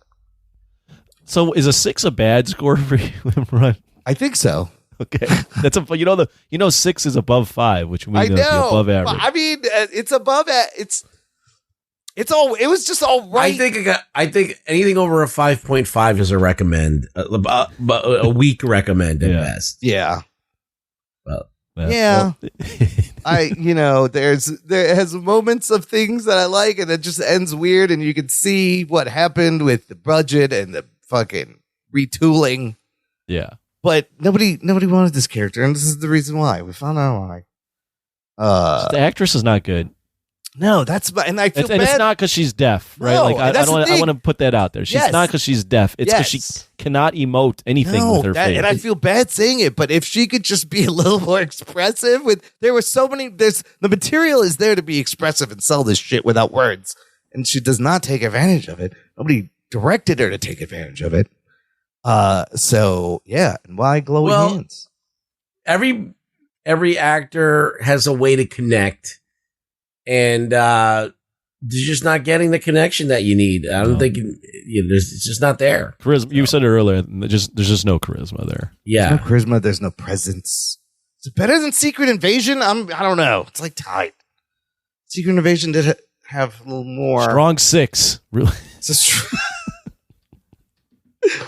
Your ratings really crack me up. You shit on the entire episode show, and then you go 6 out of 10. 6 is bad for me. I liked it. I give it like Mine usually gives everything an 8.5. Yeah, I would have gave it an 8 if I liked it. 6 is bad for me. I feel bad calling anything like a 4. I mean, it wasn't a 4. It wasn't a complete fucking train wreck. I would say it's closer to a 4 than it was a 6. Maybe 5.5. I don't know. It gets hard when it gets down there. But yeah, no, the last few shows have not been good. No, that's all that happened. Loki's was good. It's outside of Loki. And going back to Miss Marvel, I think was the last good one I liked. Well, like Hawkeye wasn't bad. You think about what happened in Hawkeye, and it was kind of fun. And I did not. I liked the character they introduced. I did not like Hawkeye. I like Kate Bishop by the end of it. I don't have any hope for Agatha either. I feel like we're gonna go through. I was joking around. That show cannot be good. That's gonna be. I never want to see that show. That's apparently 9 episodes, which is like maybe too much. That's another. That's unless it's half hour. That's another one where it was like, why are we even doing this show? Yeah. At least, what's her name? Catherine Hahn. She's great. She's better actress, a lot better actress than Alakwa Cox. She's good at comedy. She could sing. She's got more personality. I think it more comes down to the character she's playing. No one wants to see that character with their Plus, own show. you pick a brand new actress to put as a side character in Hawkeye and then just give her own show like she's not done anything. At least give her some Talking about fucking Echo? Yes. Give her some acting lessons. I mean, we know why that was. can afford You know that was why that was pushed or greenlit. But but I have to say, the representation, the diversity is great. I know there's a lot of hard hearing impaired people, a lot of indigenous people watching this, a lot of people with prosthetic limbs going, this is amazing. That I see somebody like me in here. That's great. And that's fantastic. It should be there. But you know what would be even better? She's got to be a better actor. You know what would be even better, though? Yeah. If they were actually represented in a better form of media. Yeah. As in the show was better. Like if the show was awesome and everyone got to see that representation, that's great. If the show sucks and you have all that representation, they're just like shitting these things out without much thought. It doesn't mean anything. Yeah. No, you're right. No one's going to watch it. No one saw it. No one's going to care. Yeah. It doesn't leave any sort of mark on media. Yeah. It's almost, it's kind of like, I mean, so it reminded me of Miss Marvel. Like they did, even though that was the highest rated show, the lowest ratings, you had all the Pakistani families watching it at once. This should have been that, but it's just, it's how also reminded me of Miss Marvel? Yeah. It started off with an interesting premise. Yeah. And then it farted out at the end and didn't know where it wanted to go and just kind of ended. Yeah, the end of Miss Marvel is Miss Marvel great. ends basically the same way. Yeah, it just kind of ends. The kid gets, I don't know why they don't know how to. Oh my God, her father nail gives a third act. Her father gives Kamala Khan the name, just like her mother gives her name. Like, they don't know how to end these. They have like a little pamphlet that they give you. Yeah, and you get like a show. Yeah, this is how you make a show for Marvel, and you're like, okay, your mom makes the suit. Yes, your mom makes the suit. Your mom names you. Your dad's gonna give you the name. Your we brother. have a flashback to some cultural background. Right.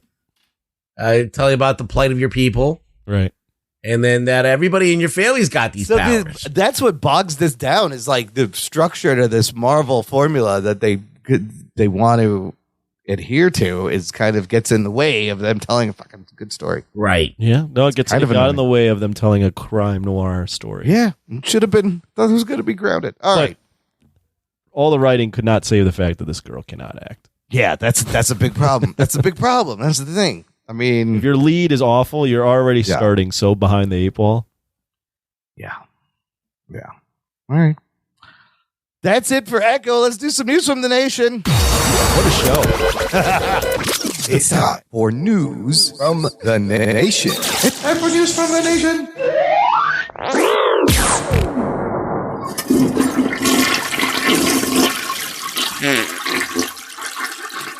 It stinks. It stinks. It stinks. What a show is right. Like on paper, you would think you got two big geek IPs here. Should be fun to talk about, but they both kind of will suffer from the same thing in different ways. It's wild.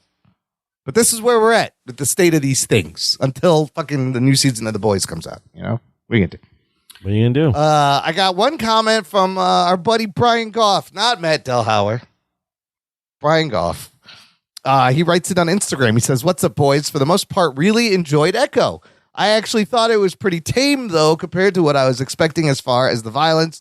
The characters were mostly likable, but why the hell did they hire a dude who's almost 60 years old to play Maya's dad? I do love that actor, though. His name is Zahn McClarnon, and he was great in Reservation Dogs and Fargo Season 2. Oh, he was in that. See, he is in good shows. And then he says, also, this is a week late, but wasn't it great at the end of episode 9 of Monarch when Janet Van Dyne rescued Kate in the quantum realm? That's where I got the comment. Brian Goff wrote it in. The finale's out. I haven't watched it yet. I'll get to it, but let's face it, this show sucks. Okay, so he was not a fan of the Monarch, but enjoyed the Echo. I think some people enjoyed the Echo, despite. Yeah, I did see some good. It's mixed on Letterboxd, but there's some good stuff. Some of the reviews have been polarizing on both sides. Some like legit sites saying this is a groundbreaking show and a new brave move for MCU, and other shows are like this is a mess. And it was a mess. It was clunky. It was a messy, clunky mess. So it's surprising how getting both sides of things. Okay, let's finish up. What are we watching, Anthony? You watching anything? Trying to think. Am I watching anything else? I'm gonna go with no. Nothing grabs your fancy right now. All right. No, well, I had to watch all the episodes of Echo and That's true. That takes time. and Monarch, and I just don't know how you guys watch all the other stuff you watch. Oh, we watched a bunch of shit rugs. What have you Clearly. been watching? I watched Fast X. Oh, you did. I still It's haven't. on the cock. It's on the cock. I still haven't It's on the seen cock. it. Yeah. It's only the beginning of a two-parter. So it like stops like halfway in through the movie, and they're like, "Oh, you're not gonna get the end of the story yet, so you have to wait until the rest of it comes out." Fast X squared. This movie has too many people in it. You think? All right, that's number one. You got J-Mo is in it. The cast is huge. The way they go about doing everything is ridiculously stupid. It's just, I mean, it's a ridiculous, stupid movie. What do you think of Momoa's acting? Oh my God. I've heard some things. Is it different? Wow. Is it? Well, you didn't see the second Aquaman. He wants to be the Joker so bad. Oh, does he? Yeah, he wants to be the Joker so bad. Is he playing himself again? No. I don't know. Maybe Louis Leterrier is directing, so the direction's a little bit inspiring, I guess. It's like the only thing that's like decent in the movie. Incredible is Hulk director. Yeah. The action's not bad. Like it does engage, it's engaging. And they pretty much, there's no laws of physics in any of this. IMDb says Justin Lin also directed. It's got both of them listed here, which is weird. Oh, Justin Lin started shooting it. Leterrier finished it. Yeah, maybe he finished it. But yeah, it wasn't terrible. Like as far as action is concerned, like the action was just, yeah. Vin Diesel can do anything in a car. That's what you learn. You can drive down the side of a dam as it's exploding. He can make that car fucking do anything.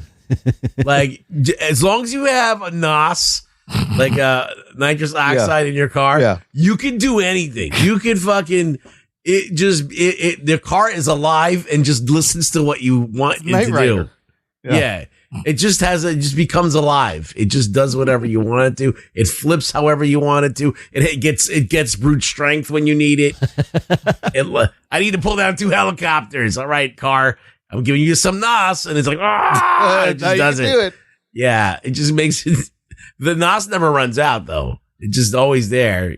On demand. So there's reports out saying Fast and Furious 11 is going to go back to basics with a different villain and a smaller budget, and will be a throwback to the first movies. Yeah. After this, does that make sense? Isn't The Rock in this next one though? Yes. Oh, he's coming back. Oh, yeah. Dude, everybody's in it. So many people are in it. I thought I was in it. All right. All the so many cocks people are in were in this. it. I'm like, when am I going to be in this? Yeah, everybody's in this fucking crazy. Is Imran in this? Yeah. So Everyone from Helen Mirren to Statham is in this fucking movie. Yeah, there's too many people in this movie. Alan Richson's in this too. Yeah. Speaking of which, are you watching Reacher? You caught up? I did. Was it over yet? Or still one more? I think there's one more episode. Yeah, there's one more yet. It's still fun and dumb and just fun. I don't know. Well, I watched I didn't put this in. I watched another movie starring Alan Richardson. Oh, really? What's that one? Above the Shadows. It was filmed in Brooklyn. It's a low budget movie. Okay. It's an indie movie about a down and out MMA fighter. Oh. All right. Now it's got a twist. He meets a girl that no one can see. Okay. And they help each other out. Well, Olivia Thirlby's in this. He's the MMA fighter. Jim Gaffigan's in this. Okay, it was made in 2019. Above the Shadows. Interesting. It's not a good movie, but it's. Is that Megan Fox? Is Megan Fox in this? Megan Fox did. Oh, shit. I watched the whole thing, but they know each other from the Ninja Turtles movies. Oh, right. Because he was Raphael. By the way, he completely shits on those Ninja Turtles movies. Richardson? Yeah. Yeah, but he was like so much.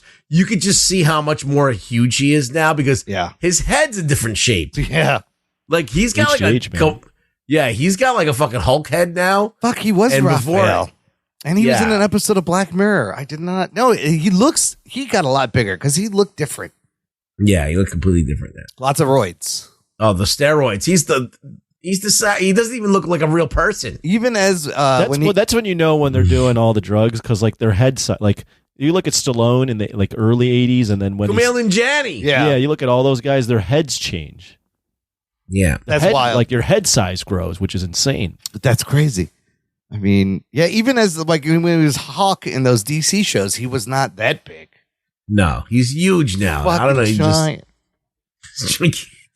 Okay, wait. Let's go back and forth. I saw a bunch of stuff. I saw this movie on Netflix called Society of Snow. All right, what's that about? It's very good. Cocaine? No, it's actually remember that movie Alive? Oh, it's the real version of that. It's the more true version of the plane crash in 1972 of a rugby team from Uruguay, Montevideo. They're flying to Santiago, Chile. They got to fly through the Andes. The plane crashes in the middle of nowhere on top of the Andes, and they have to survive. This is not a spoiler. You can look it up. They fucking survived for 72 fucking days. Wow. And they didn't find any Andes candies. No Andes candies on this mountain. The story it's really the movie's really good and harrowing, and the story is fucking crazy. And I believe this is more of a true story than Alive is, but it's a Spanish movie. It's all in Spanish subtitles. Maybe when they get to Chile, they get something to eat. Yeah, no, how they got found, how they survived. You can kind of get. There's only one way you would survive on the mountain 72 days. Can anybody guess? You have to eat your own poo. No, you're close though. Eat each other. Eat people. You got to eat the fucking dead people. Yeah, you have to. There's no way. There's no other way they're gonna survive. It's you would crazy. go pretty quick, right? Imran, I don't know. I would if I didn't survive the crash. I want a titty. If I didn't survive the crash, you kind of look. It's all frozen. They're little pieces. You just close your eyes, pretend it's something else, and chew it. Imran, we'd probably have to get you out first. I mean, I would provide a really good fire for sure.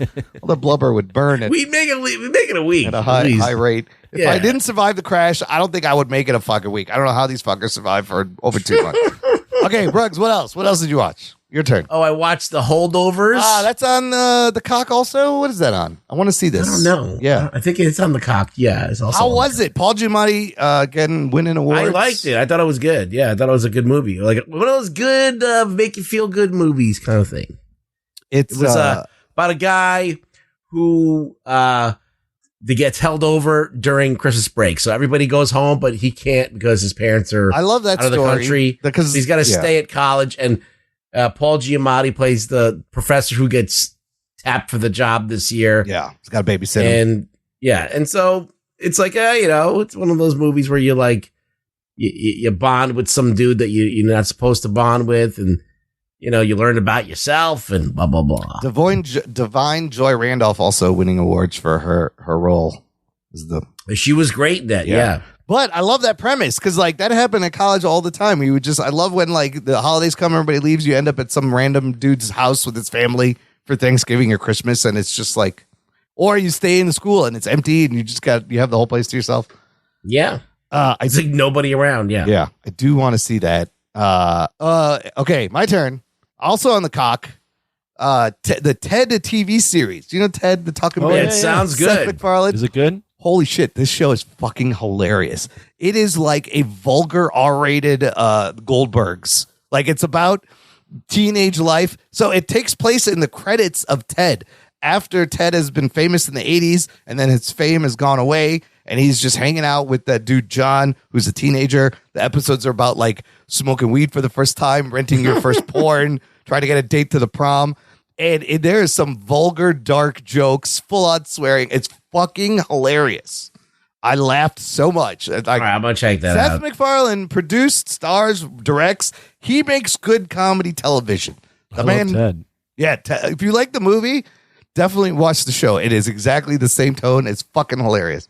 And Seth's great. Like, I love The Orville. I love Family Guy. He knows how to make good television. Ruggs, your turn. What else did you watch? I watched Wes Anderson's Asteroid City. This is a weird one. Was this any good? I heard it wasn't that good. I don't know. I don't think it's a whole movie. What happens in this? Nothing. Nothing happens. Nothing happens. Absolutely nothing happens. Basically, it takes place in the desert. There's like a nerd convention. Like They're in the desert to see some kind of phenomenon that's happening in the sky. So but at the same time, they're having a contest for all these nerds. And so the nerds and their families all come to the desert, and then weird shit happens. And that's basically the setup for it. Yeah.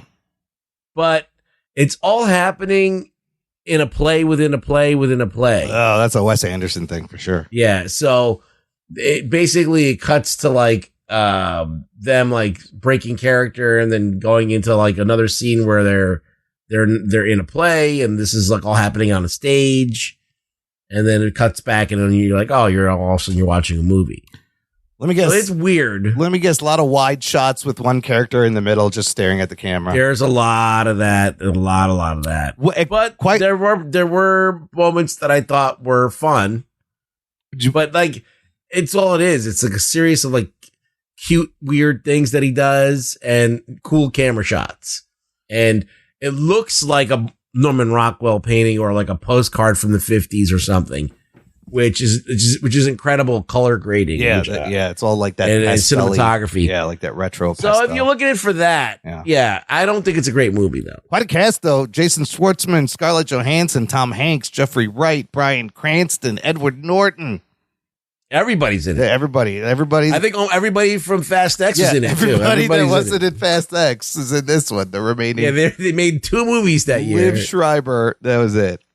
Everybody was. Would you recommend this one if you're Wes Anderson into his weird? I don't think it's his best, but I think that if you want to just spend some, it's shortish.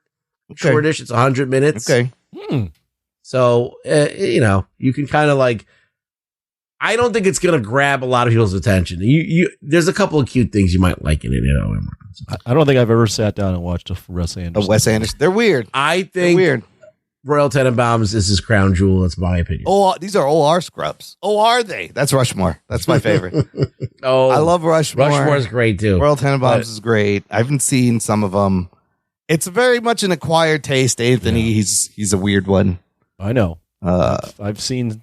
I mean, there was a whole thing in the social media community about making things in your life like a Wes Anderson trailer. Yeah, there was the whole AI trend where they were making Star Wars trailers as if it was a Wes Anderson movie. It was anything, though. Like, yeah, it was everything. Restaurants and life and anything was a Wes Anderson trailer.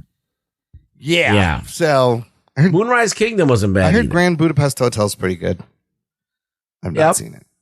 Okay, I'll do one more. This is a fun movie. It's on Hulu. It's called Self-Reliance. It is from Jake Johnson, who is from New Girl and the voice of Peter B. Parker in the Amazing Spider-Man movies. This is his directorial debut. He wrote it. He stars in it. He directed it. Here's what it's about. It's about Jake playing this character who's kind of has a routine life. Yeah, his name's Tommy. He's a loser, doesn't have a lot of friends. And right in the beginning, a limo shows up with Andy Samberg in it, playing himself. This guy, Tommy, gets in the limo. He gets dropped off at this warehouse. He meets these European people, and they tell him, you have been selected to participate in this reality show on the dark web. Here's the rules. If you're in, you are going to be hunted for 30 days. People are going to try to kill you. You just have to survive. Now, they're like, the hunters can be all over the world. They may not even get to your city. The only loophole is they can only kill you when you're alone. So if you're with someone within striking distance, a couple of feet constantly, they can't kill you. They can only kill you when you are left alone. And Tommy thinks about this. He's like, my life sucks. He's like, fuck it, I'll play. All right. So this game proceeds to happen. He tells his family, they don't believe him. He hires a homeless guy to stay with him. He puts a Craigslist ad, a vague Craigslist ad in talking about this. And for a while, you're not sure if this is actually happening to him or if it's in his head and he's losing it. Somebody answers this Craigslist ad saying, I am also playing this game. It's Anna Kendrick. And then they kind of bond. They spend some days together. The end is crazy. It's kind of a fun movie. It has you guessing the whole time whether this is actually happening or whether this is him trying to deal with the pressures of his life. And throughout it, it helps him get closure on certain things on his life. But I thought it was a really good movie. It had me the whole time. because I was like, I need to find out if this is actually fucking happening. Does he win this thing at the end? What happens? You do get a definitive answer, but it can also be read one of two ways. So, yeah.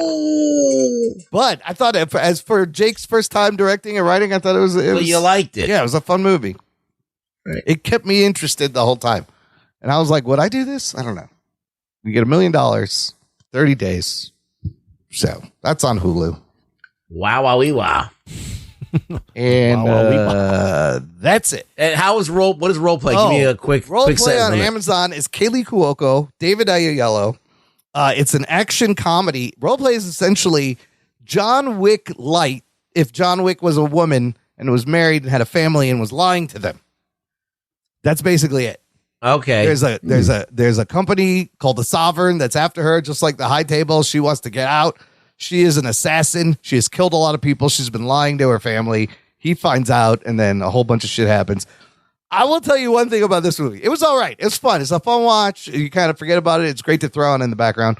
But if I was married to Kaylee Cuoco, she's so hot that if she came up to me and she said, by the way, I'm a hired assassin. I've killed many people. Sorry, I've been lying to you. I'd be like, you know what? That's cool. No problem. You're Kaylee Cuoco. She's so hot, she could get away with this. All right. That's all I'm saying. I've never heard Imran fawn over a female like this. I never watched Big Bang Theory, but like she's great in Flight Attendant, and I kind of become a fan of the Kaylee Cuoco. And so she does a little bit of action. There's something about her. I don't know. Something about her. Okay, Wow. you like her. I do like the Kaylee Cuoco. And she's the voice of Harley Quinn. She's the voice of Harley Quinn, and she does a great job at that. So maybe that's part of it. That's what it That is. might be it. I watched a movie that's similar to this. Yeah. I forgot to mention.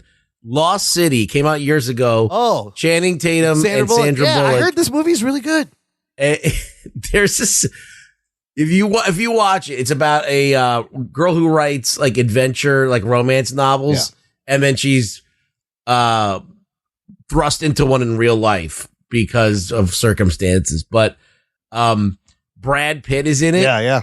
And he's fucking amazing in it. And the scenes that he's in is fucking worth watching just for that.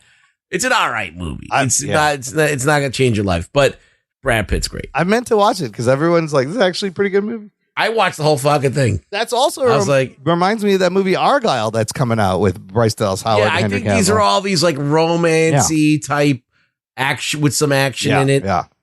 You know. Yeah. All right. There's Night and Day. Remember that one? I still got to watch Killers of the Flower Moon. It's on Apple TV Plus. I will watch Saltburn. I know. Those are the two I gotta get to. Watch The Holdover. So Saltburn. Oh God, I've heard some things about that movie. Should I not watch it, Anthony? Or do you want me to watch it? I mean, I haven't watched it, but I've heard some. I've heard about what specific scenes in there, and I was repulsed. I don't know. Well, if I'll ever watch you watched the Globes, according to Joe Coy's joke, apparently Barry Keoghan's penis plays a big part in the movie. It's I don't know if I want to watch. Should I watch it now? I'm gonna watch it because I heard it's crazy. I don't know. It's who's directed it?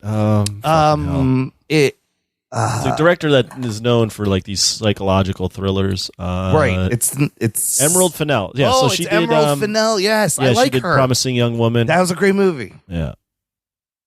Oh, that's right. If you're into but I've heard this is real weird. She was in Barbie, Emerald Fennell as Midge. Yeah, I like Promising Young Woman, and I like Emerald Fennell. So I would expect the same kind of weirdness. Weirder. And I was described a scene that I almost threw up. Oh my God. Jesus. All right. Well, does that make you want to watch it more? I don't know. Me personally, no. I'm curious though. What the fuck? No.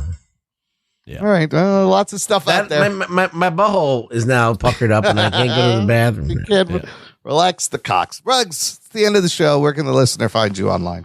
You can. Where can you find me now? Yeah, I think I have a new. I'm going to announce. I have a new profile on Twitter. Oh, do you have it? Really? What is the handle? It is the Rug Boy Show. Wow. It doesn't roll off the tongue like really Rug Boy, but what happened? Best I could come up with. Well, it's a long story, but basically, look, this is what happens. You make a fucking account and you change phones, change phone numbers, and all you lose all the things that you did when you signed up. Now this is 10 years later, I don't fucking have the same phone number, any of that shit. So I can't get back into my Twitter account to do you can't anything. even point people to the new one now. Well, why not? Because you can't get into the old one, right? So how are you gonna tell people I'm over here now? I'm doing it right now. I just did. Yes. Well, here's Rug Boy Show. I'm your second follower. We just started following Jock and Nerd. So at Rug Boy Show is Ruggs' new Twitter account. Everybody follow him there right away. Get him some numbers immediately. I have one follower and it's Imran. Yes, it's sad.